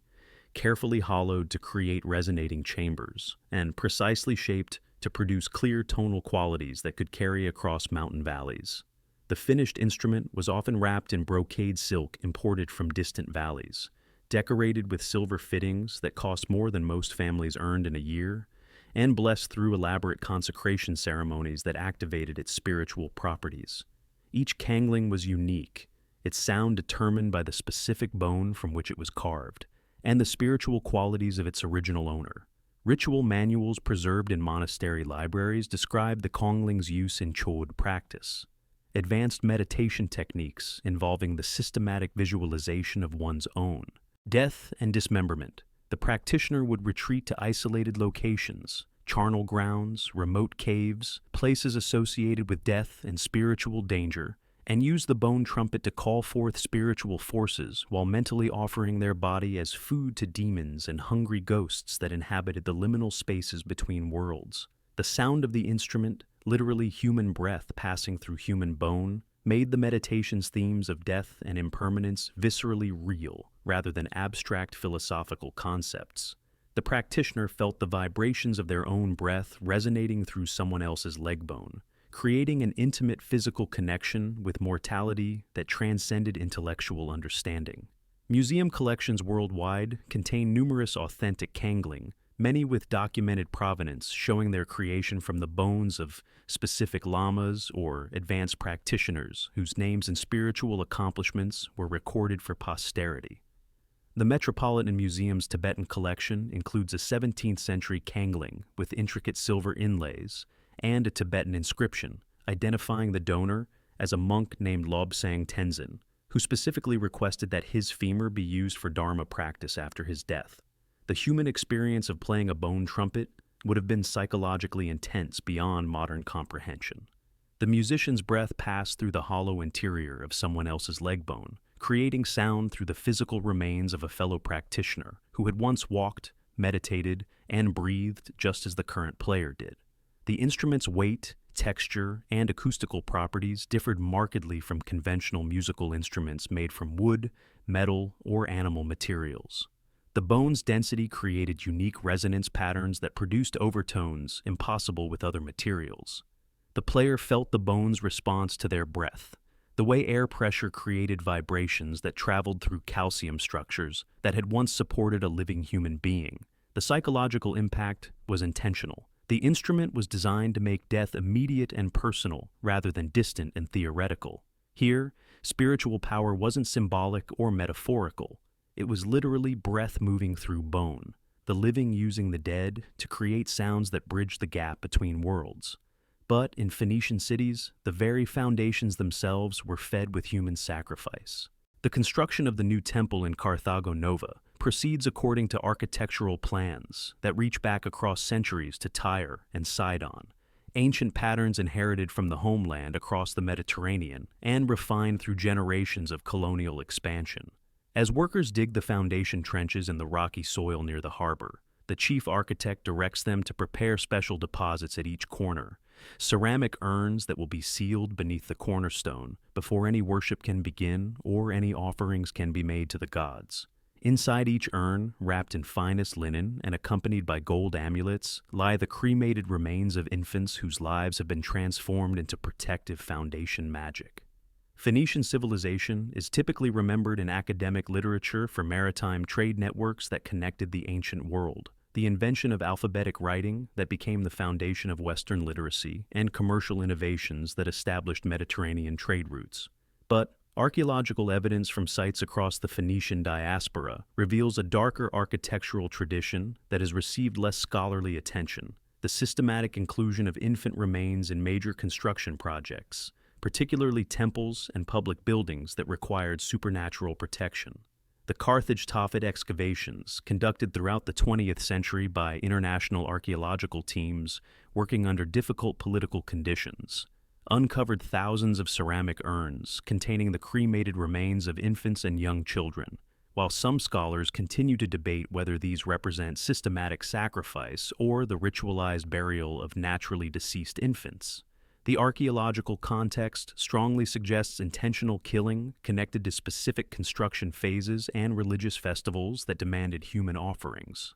Osteological analysis of the preserved remains shows clear evidence of systematic cremation and elaborate ceremonial treatment that goes far beyond simple burial practices. The bones were carefully cleaned through multi-stage processes, burned at temperatures exceeding 800 degrees Celsius in specially constructed furnaces, and deposited in purpose-made ceramic vessels along with expensive jewelry, protective amulets, and small animal sacrifices that represented significant family wealth.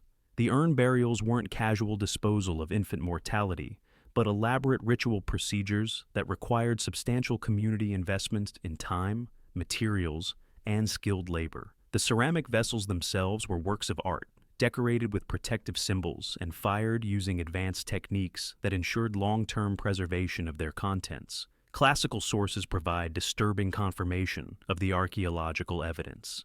Diodorus Siculus, writing with the precision of a careful historian, describes Carthaginian practices in explicit detail. They selected the noblest children from the most prominent families and sacrificed them publicly in ceremonies designed to ensure divine protection for the community. And when they were short of children from aristocratic families for sacrifice, they purchased infants from poor families and slaughtered them as if they were lambs or young birds, believing that the gods required human blood to sanctify important construction projects. The foundation burial pattern appears consistently at Phoenician sites across the Mediterranean, indicating that this wasn't a local aberration, but a widespread cultural practice that accompanied Phoenician colonization. At Motia in Sicily, temple excavations revealed infant remains systematically integrated into the building's structural elements, with bone deposits positioned at load-bearing points that suggest the remains were considered essential for architectural stability. Similar deposits have been discovered at Phoenician sites in Spain, Sardinia, and North Africa, often associated with the construction of major public buildings, defensive walls, and religious complexes that required divine protection against human and supernatural enemies. The human psychology behind foundation sacrifice reflects sophisticated ancient beliefs about architectural magic, the understanding that buildings required spiritual as well as physical foundations to remain stable and secure. The innocence and purity of infant victims was believed to provide particularly powerful protection for sacred structures, their untainted souls serving as permanent guardians against spiritual threats. Construction workers and architects would have understood that they were literally building on death, creating sacred spaces that rested on human sacrifice. The knowledge would have shaped every aspect of the construction process, from the initial groundbreaking ceremonies to the final consecration rituals that activated the building's protective properties. The economic implications were substantial.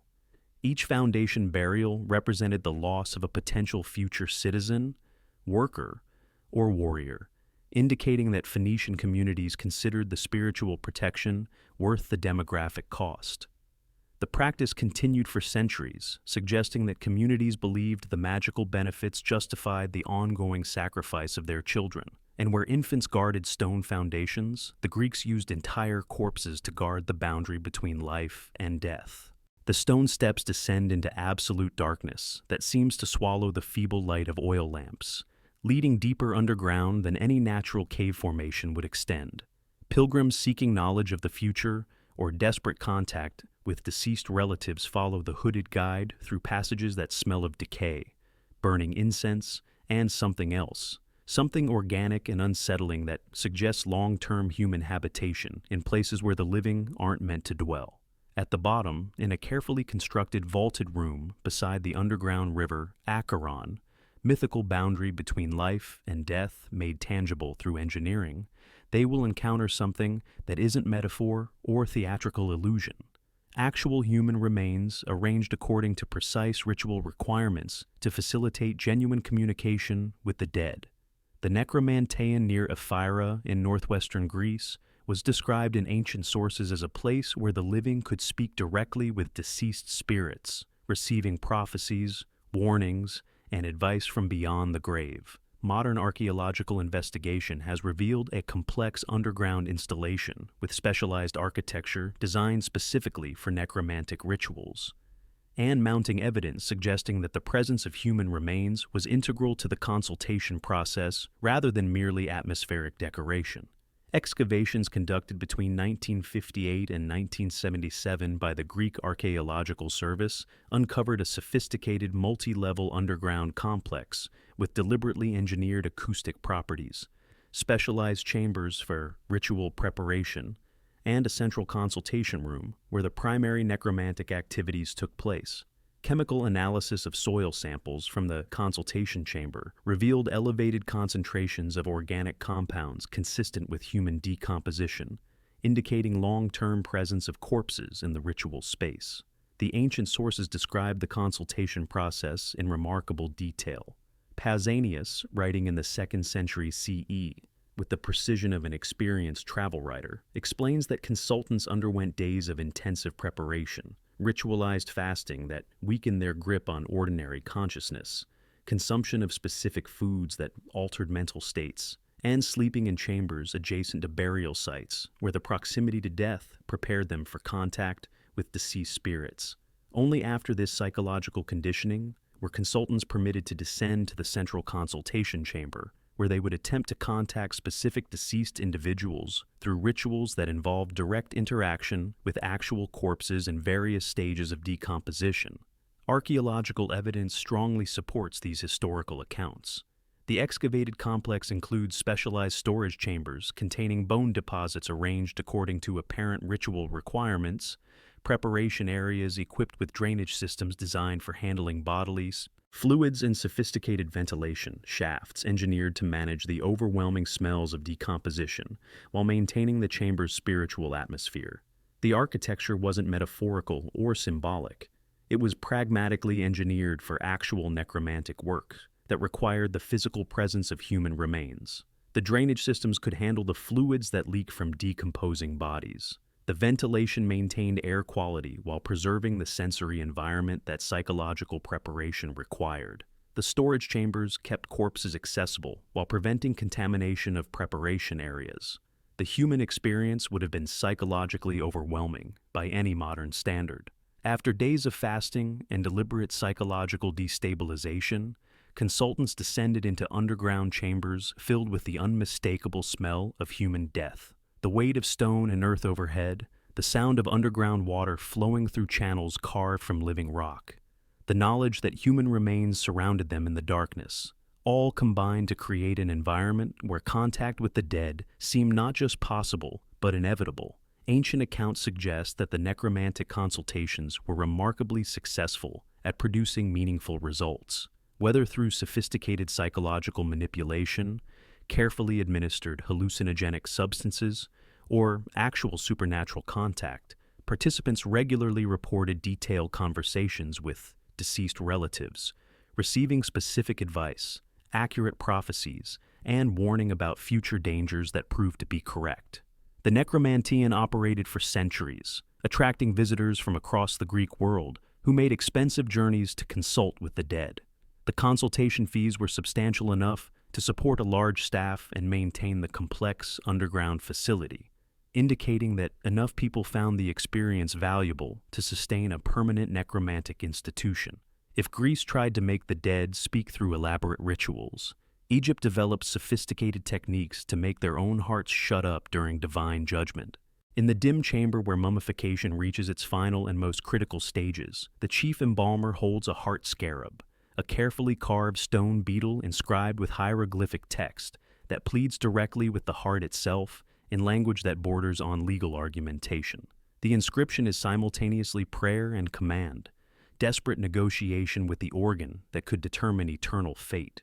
O my heart, which I had from my mother, do not stand up as a witness against me. Do not oppose me in the tribunal. Do not be hostile to me in the presence of the keeper of the balance who weighs souls against the feather of truth. Egyptian afterlife beliefs are commonly simplified in popular presentations to judgment scenes and golden afterworlds, peaceful transitions from earthly life to eternal paradise for those who lived according to Meshat. But the reality embedded in funerary texts reveals a more anxious spiritual landscape where the dead face genuine danger of eternal punishment. The heart, believed to retain consciousness and memory after death, could testify against its owner during divine judgment, revealing moral failures that would result in spiritual annihilation. Egyptian magical practice developed increasingly sophisticated techniques for preventing this potentially catastrophic testimony, literally silencing the deceased person's own heart to avoid eternal punishment through supernatural manipulation of the judgment process. The Book of the Dead.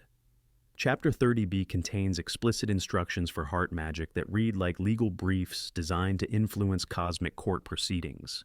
My heart, my mother, my heart, my mother, my heart whereby I came into being, may not stand up to oppose me at the judgment.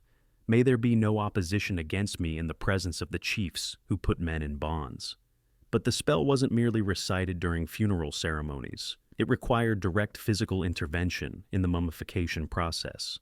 Archaeological evidence shows systematic heart manipulation in Egyptian mummification that goes far beyond the standard organ removal described in classical sources. Many mummies contain heart scarabs placed precisely where the anatomical heart would have been located, but chemical analysis reveals that in some cases, the actual heart was surgically removed and replaced entirely with inscribed stone scarabs designed to control testimony during afterlife judgment. The scarabs weren't decorative burial goods, but functional magical devices inscribed with spells specifically designed to control the heart's behavior during divine tribunal proceedings. The inscriptions address the heart directly as a potentially hostile witness that must be convinced or coerced into silence. The Papyrus of Ani, one of the most complete and well-preserved Book of the Dead manuscripts, includes detailed technical instructions for heart scarab preparation that require substantial investment in rare materials and skilled craftsmanship. The stone had to be carved from specific minerals: green stone for life and regeneration, red jasper for blood and vitality, and inscribed during particular lunar phases when the boundary between worlds was most permeable. The finished scarab was then pressed against the mummy's chest, while specific incantations were recited that activated its magical properties and established its authority over the anatomical heart's testimony. The human dimension of these practices reveals desperate spiritual anxiety that contradicts popular images of serene Egyptian death culture. Wealthy Egyptians commissioned increasingly elaborate heart scarabs because they genuinely feared their own hearts would betray them in the afterlife, revealing moral failures that would result in eternal punishment. The magical procedures assumed guilt. The heart would naturally testify about ethical violations unless magically silenced through supernatural intervention. The spell texts read like desperate legal arguments, negotiating with the heart as if it were a hostile witness whose testimony could be influenced through proper magical procedures. Do not make my name stink before the court of Ra. Do not tell lies about me in the presence of the god. Do not speak against me concerning what I have done. This wasn't serene acceptance of divine judgment, but sophisticated magical manipulation designed to cheat cosmic justice through technological intervention in the afterlife legal process. The heart scarabs represent spiritual insurance policies purchased by people who understood they had committed acts that would result in eternal punishment if revealed during divine judgment. The practice became increasingly elaborate during later periods, with some mummies containing multiple heart scarabs inscribed with different spells designed to address various aspects of the judgment process.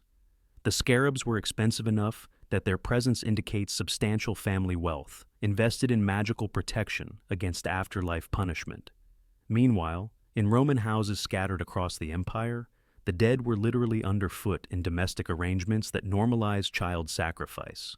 The archaeological team works with painstaking care, lifting decorative mosaic tiles from the villa floor near Pompeii, where wealthy Romans once entertained guests with elaborate dinner parties and sophisticated conversation. Beneath the beautiful surface decorations that depicted scenes of abundance and domestic harmony, the dark soil reveals what experienced excavators have come to expect at Roman domestic sites.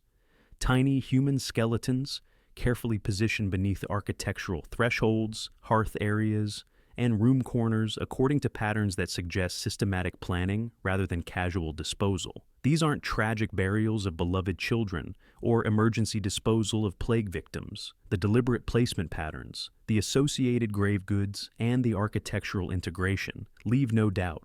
This represents systematic domestic magic using infant remains as essential components of household spiritual infrastructure. Roman villa culture has been extensively romanticized through centuries of artistic and literary interpretation into elegant images of sophisticated domestic life. Dinner parties where wine flowed freely and philosophical conversation elevated the human spirit. But systematic excavation reports from across the empire tell a significantly darker story that challenges comfortable assumptions about Roman family values and domestic morality.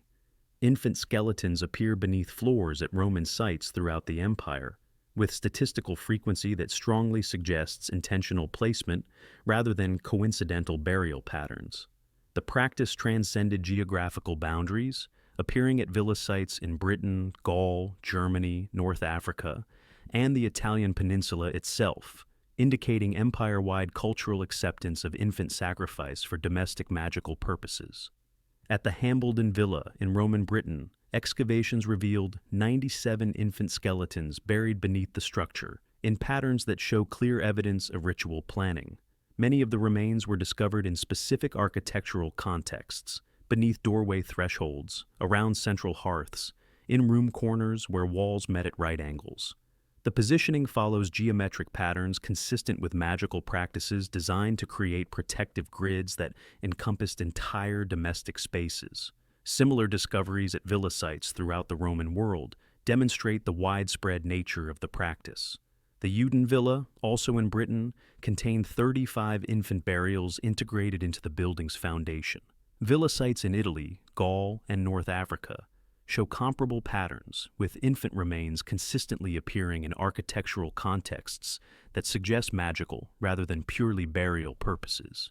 The infants were typically interred with small but significant offerings: bronze coins, miniature pottery vessels, sometimes animal bones or precious stones, indicating ritualized rather than casual disposal.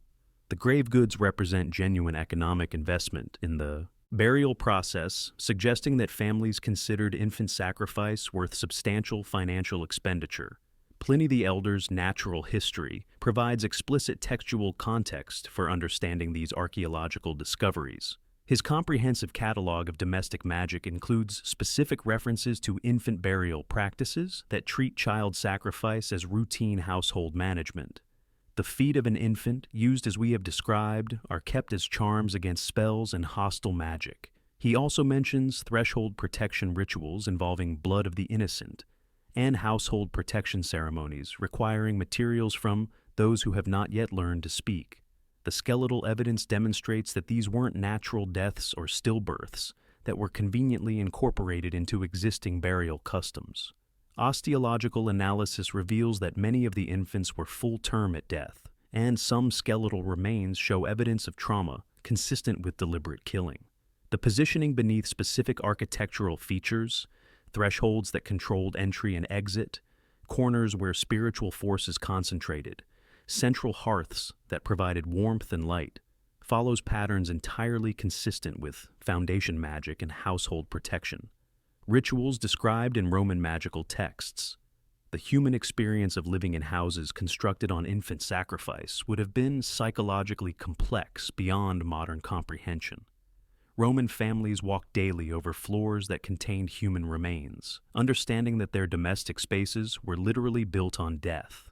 Children grew up in houses where protection and prosperity came through systematic infant sacrifice, learning from their earliest years that safety required the killing of the most vulnerable members of society. Archaeological evidence suggests that the practice crossed economic class boundaries throughout Roman society. Elite villas and modest working-class houses both contain infant burials, indicating that domestic protection.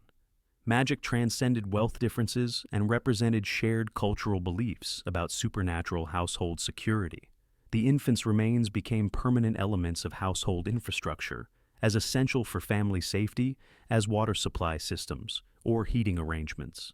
The practice continued for centuries across the empire, indicating that multiple generations of Roman families considered infant sacrifice normal and necessary for domestic protection against spiritual threats that could destroy households through supernatural attack.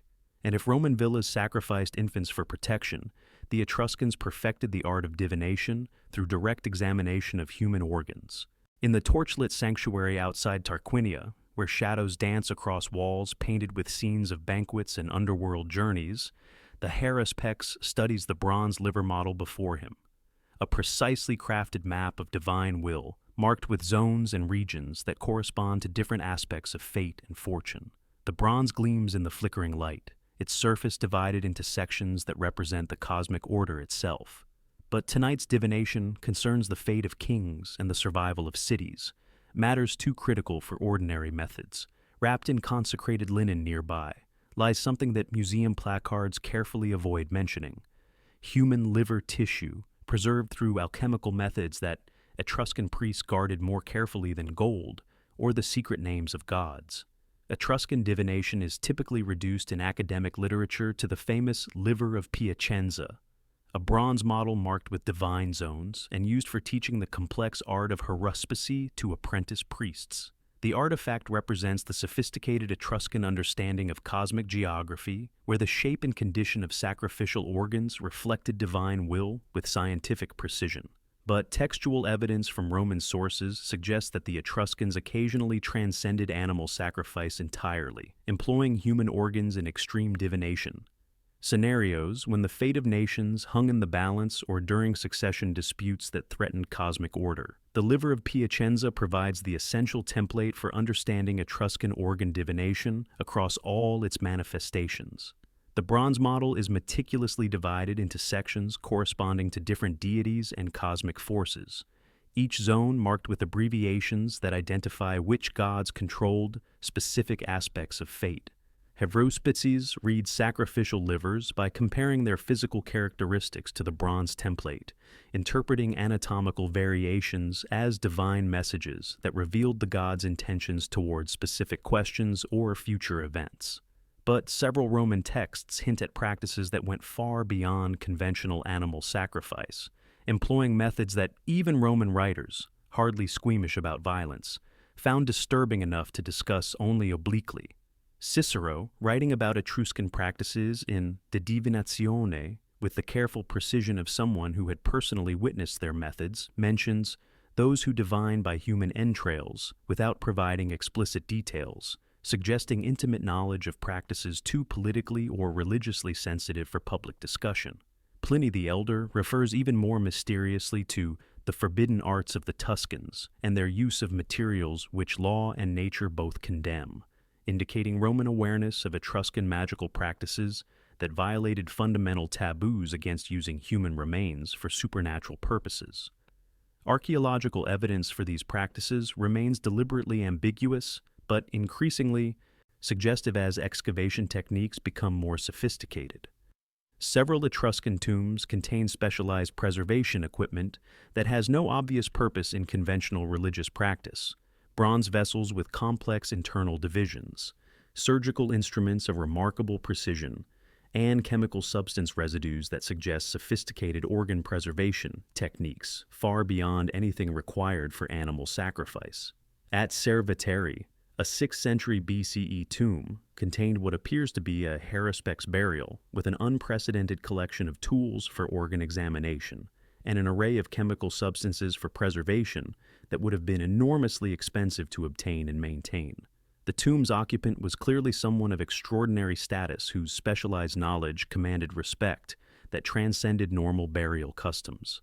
The human organs would have required immediate expert attention after removal, sophisticated preservation through salting, smoking, or chemical treatment to prevent decay while maintaining the tissue's divinatory properties. The Etruscans possessed advanced metallurgical and chemical knowledge that could easily have supported such practices, including techniques for bronzeworking, glassmaking, and pharmaceutical preparation that exceeded contemporary civilizations. The preserved organs would have been consulted alongside bronze models during the most critical divinations, providing both theoretical template and living example for interpretation. The combination of bronze guide and actual tissue would have created divination systems of unprecedented complexity and apparent reliability, explaining Etruscan political success and their reputation for supernatural knowledge throughout the Mediterranean world. The psychological impact on participants would have been profound beyond modern comprehension. Roman sources consistently describe Etruscan divination as both terrifying and remarkably effective, suggesting methods that went far beyond conventional religious theater to achieve genuine supernatural results. The physical presence of human organs during consultation would have heightened the ritual's intensity and apparent supernatural power, while creating intimate connections between living participants and the cosmic forces that governed political and personal fate. The organs weren't randomly obtained from battlefield casualties or executed criminals. They came from specific individuals whose deaths were carefully timed to coincide with important divination requirements, making organ availability an integral part of political and religious planning that connected statecraft to systematic human sacrifice. But if Etruscan liver reading sounds abstract, the next bodies are anything but theoretical. The peat cutter's spade strikes something unexpectedly soft in the Danish bog, interrupting the rhythmic work that has continued unchanged for generations. He stops, brushes away the dark, waterlogged earth with hands that have learned to distinguish peat from wood from bone, and finds himself staring into a human face, skin intact and leathery, but recognizably human, expression peaceful, as if the man had been sleeping peacefully for a few hours rather than lying in cold earth for 2,000 years. But when archaeologists arrive with their careful tools and scientific procedures, they discover this wasn't accidental preservation or casual burial, the rope still around the neck, the deliberate positioning of the body, the evidence of multiple violent injuries inflicted before death. Everything points to ritual murder, the body offered to the bog as payment for supernatural intervention during times of crisis.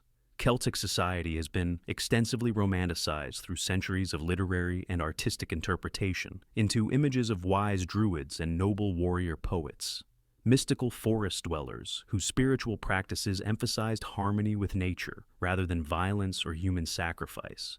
But the bog bodies of Northern Europe reveal a significantly darker reality: systematic ritual killing, with bodies deliberately deposited in sacred marsh landscapes as offerings to supernatural forces that controlled weather, agricultural fertility, and political stability. Tolland Man, discovered in 1950 in a Danish bog and now preserved in the Silkeborg Museum, represents the most famous bog body, but he's merely one example of a widespread pattern that extends across northern European Celtic territories.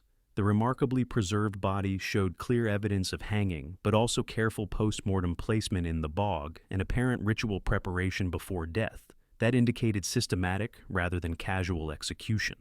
Chemical analysis of his stomach contents revealed a final meal of gruel and seeds, not random food, but a carefully composed mixture of grains and plants associated with winter solstice ceremonies, suggesting his death was timed to coincide with specific seasonal festivals when most bog bodies appear to have died, according to radiocarbon dating. Lindo Man, discovered in 1984 in a Cheshire bog and subjected to the most comprehensive forensic analysis possible with modern techniques, shows even clearer evidence of elaborate ritual killing designed to ensure supernatural efficacy. Detailed examination revealed multiple causes of death applied in careful sequence: blunt force trauma to the skull delivered with precision, manual strangulation using a cord or rope, and finally throat cutting with a sharp blade, suggesting a triple death pattern designed to satisfy multiple supernatural requirements simultaneously. The body was deposited completely naked in the bog, positioned face down in what appears to be a deliberate offering pose that maximized contact between the corpse and the sacred marsh environment. The positioning wasn't accidental. It followed patterns consistent with sacrifice rituals described in later Celtic literary sources. Chemical analysis of bog body stomach contents across multiple specimens reveals they were consistently fed specific final meals before death rather than random food. The grains and seeds found in their digestive systems weren't casual sustenance, but carefully chosen ritual substances that often included plants with known psychoactive properties: mistletoe, ergot-infected grains, fermented beverages that might have eased the psychological transition to death while enhancing the ritual's supernatural effectiveness. The bog environment preserved not just bodies, but also crucial evidence of their pre-death treatment that would have been lost in normal soil conditions. Many bog bodies show clear signs of careful grooming before death: trimmed hair, manicured fingernails, Evidence of good nutrition, indicating these weren't random victims grabbed from among society's outcasts, but carefully selected individuals, possibly volunteers fulfilling religious obligations, or criminals designated for ritual purposes after judicial proceedings. Radiocarbon dating places most bog bodies in periods of documented social stress, climate change that threatened agricultural systems, Roman invasions that disrupted traditional political structures, crop failures that threatened community survival, suggesting they were sacrificial offerings intended to address specific crises through supernatural intervention rather than routine religious practices. The bogs themselves were sacred spaces in Celtic cosmology, liminal environments that existed at the boundary between solid earth and open water, between the world of the living and the realm of spirits. These weren't casual disposal sites, but carefully chosen ritual locations that enhanced the supernatural effectiveness of human sacrifice through environmental factors that connected the offerings to otherworldly powers. By this point in our survey, we have documented skulls built into architectural foundations, hearts weighed on cosmic scales, bones transformed into musical instruments, infants buried beneath domestic floors, and now entire human beings gifted to sacred marshes as payment for divine intervention. This isn't random cruelty or primitive barbarism. It's a sophisticated system of supernatural technology that treated human death as a renewable resource for cosmic manipulation. The festival of Zyptotec reaches its climactic moment as the priest emerges from the temple's shadows into the plaza where thousands of witnesses wait in absolute silence. The crowd's reaction isn't to his appearance, they expect to see him, but to his clothing, which defies every natural instinct about appropriate human behavior. He wears the complete skin of a sacrificial victim like a garment, the flesh still dripping with blood and other bodily fluids that stain the stone steps as he moves. For the next 20 days, until the skin rots and falls away in putrid fragments, he will continue wearing this human suit during public ceremonies that celebrate agricultural renewal through the most literal possible manifestation of death and rebirth. Mesoamerican ritual practice has been systematically sanitized in popular understanding, reduced to abstract concepts of cosmic renewal and agricultural fertility that emphasize metaphorical rather than literal meanings.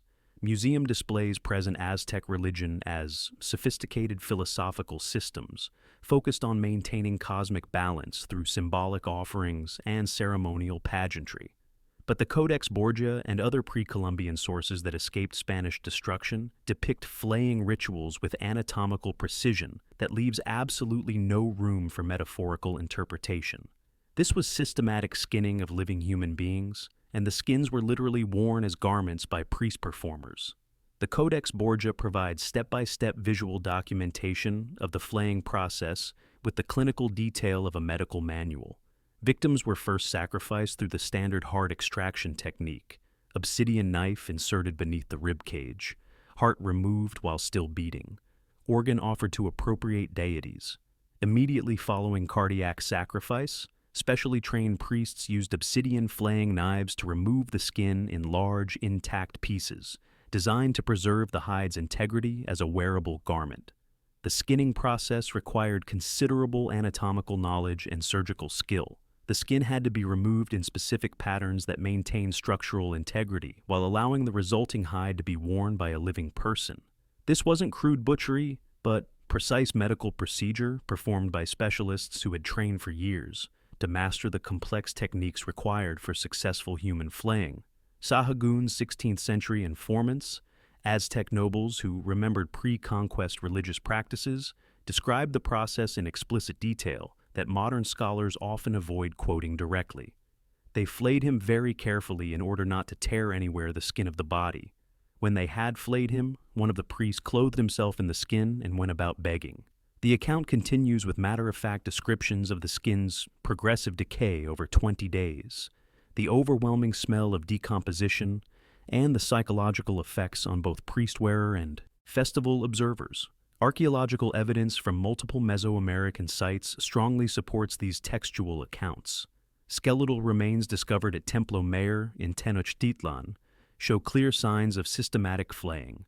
cut marks that precisely follow anatomical lines necessary for complete skin removal while preserving the hide's structural integrity. The precision and consistency of the cut marks suggest extensive expertise and regular practice rather than occasional crude butchery.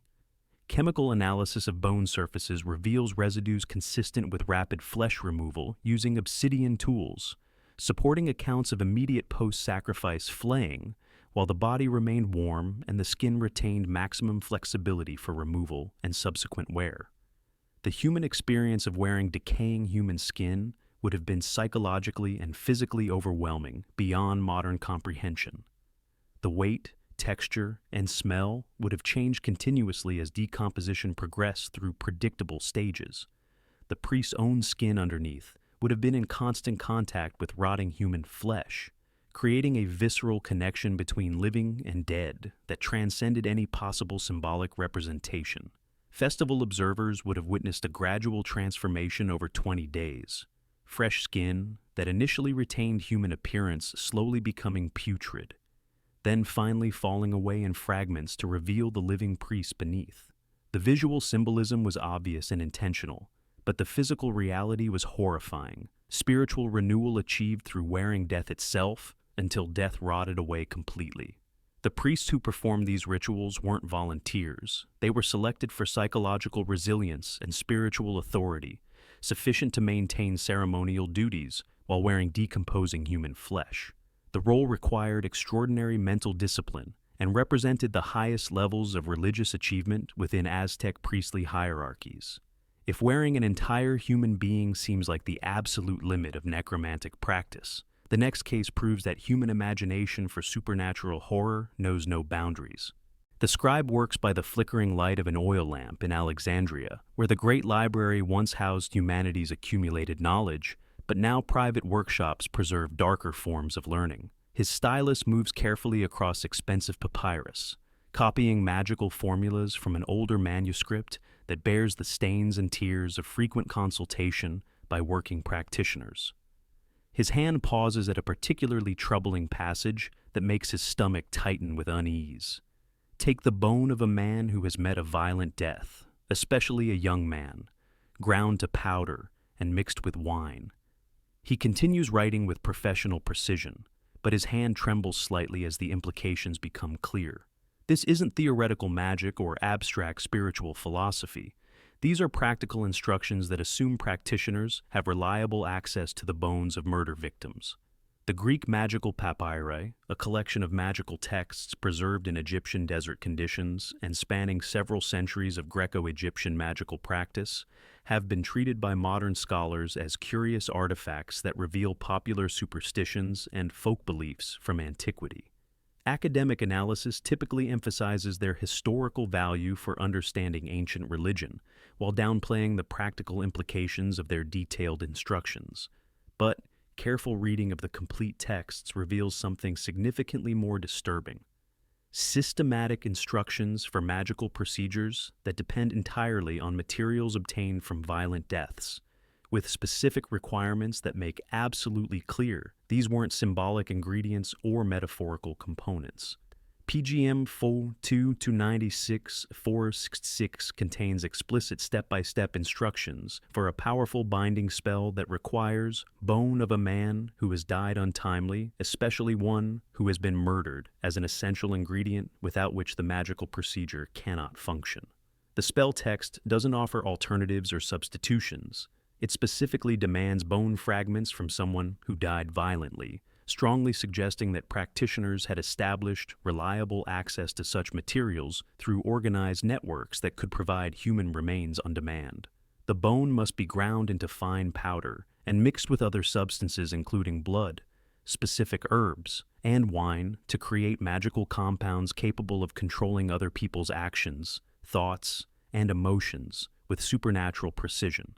The spell promises complete dominance over targeted individuals who will become unable to resist the practitioner's will once exposed to the bone-based magical preparation. The specificity of requirements is striking and reveals sophisticated magical theory based on detailed understanding of death's relationship to supernatural power. The papyri consistently distinguish between different types of violent death: Murder victims are explicitly preferred over accident victims, young deaths over old, sudden deaths over prolonged. Illnesses. This suggests comprehensive magical theory that connected the specific manner and timing of death with the spiritual energy retained in the deceased person's remains. Archaeological evidence from Alexandria and other major centers of Greco-Egyptian magical practice includes bone deposits and workshop remains that provide material support for the papyri accounts. Excavations have uncovered specialized facilities containing human bone fragments that had been systematically processed into powder, stored in carefully labeled ceramic containers, and mixed with other magical substances according to recipes preserved in the papyrus texts. Chemical analysis of residues found in these magical workshops confirms the human origin of bone materials and reveals sophisticated preservation and processing techniques designed to maintain the bones' supernatural properties indefinitely. Mass spectrometry has identified specific organic compounds consistent with human bone that had been treated with wine, herbs, and other substances mentioned in the magical recipes. The logistics required for obtaining such materials would have demanded organized criminal networks operating on significant scales. Magical practitioners needed reliable access to fresh corpses, specialized tools for bone extraction and processing, extensive knowledge of preservation techniques to maintain magical potency, and secure storage facilities for maintaining inventories of human remains. This suggests professional magical practitioners with established supply chains and business relationships rather than casual folk magic performed by amateurs. The psychological impact on practitioners would have been substantial and cumulative. Working regularly with bones from murder victims meant participating in networks that directly profited from violent death and human suffering. The knowledge that their magical power derived from someone's traumatic final moments would have created complex psychological relationships with death, violence, and supernatural authority that went far beyond normal religious practice. Violent death became a systematically harvested renewable resource, with human suffering transformed into magical raw material through industrial processes that treated murder victims as sources of supernatural power rather than tragic losses of human life. Which brings us to the most infamous and well-documented magical relic of the medieval period. The burglar approaches the sleeping household with confidence born of supernatural preparation and years of successful criminal enterprise enhanced by magical technology. In his leather satchel lies the most feared and sought-after magical implement of medieval and early modern Europe, a hand of glory, the carefully mummified hand of a hanged criminal, processed according to ancient rituals that transformed judicial execution into necromantic enchantment. He places the preserved hand on the kitchen table with reverent precision, lights special candles made from the dead man's rendered fat in each desiccated finger, and watches with professional satisfaction as the household falls into supernatural sleep so profound that doors unlock themselves and hidden valuables reveal their secret locations. The hand of glory appears throughout grimoires and folk tales across medieval and early modern Europe, but surviving museum collections contain actual specimens that prove conclusively this wasn't mere literary superstition or theoretical magical philosophy. The Whitby Museum in Yorkshire houses a genuine preserved hand of glory, confiscated from a 19th century burglar, complete with specially prepared candles and detailed written instructions for proper use during criminal activities. The preparation process required specific materials and precise timing that connected judicial execution to magical practice through complex supernatural technology. According to the Baif Petit Albert, a comprehensive French magical manual that circulated widely among professional practitioners, the hand had to be severed from a criminal who had been legally executed for murder or theft, preferably during a lunar eclipse when the boundary between worlds was most permeable and spiritual energy could be most effectively concentrated. The severed hand was then preserved through sophisticated mummification techniques using saltpeter, sea salt, and carefully selected dried herbs, following preservation methods that produced a leathery, incorruptible magical artifact capable of retaining supernatural properties indefinitely. The preservation process took weeks to complete and required expensive materials that represented significant financial investment. The preserved fingers served as specialized candle holders for lights made from the executed criminal's rendered body fat, mixed with virgin wax and specific herbs chosen for their enhancement of supernatural properties. When properly lit according to established ritual procedures, the hand of glory supposedly rendered all household occupants unconscious and automatically unlocked any door, chest, or container that might impede criminal activities. The magical effect supposedly lasted until the flames were deliberately extinguished, giving burglars unlimited time to work without fear of discovery. Museum specimens provide material evidence of actual use rather than mere collection curiosity.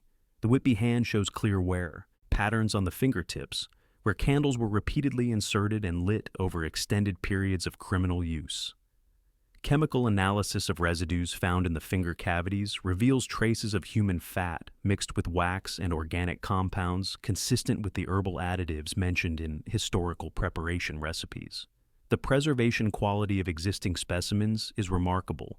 These artifacts remain structurally intact after centuries of storage, suggesting highly effective mummification techniques that exceeded contemporary medical knowledge and approached the sophistication of ancient Egyptian preservation methods. Legal records from across Europe document numerous Hand of Glory prosecutions throughout the medieval and early modern periods. The Old Bailey archives in London contain detailed cases where burglars were arrested with Hands of Glory in their possession, often caught in the act of using them during criminal enterprises. Court testimony consistently describes the hands being discovered still warm from recent use, with detailed witness accounts of household members sleeping unnaturally deeply during robberies that would normally have awakened them.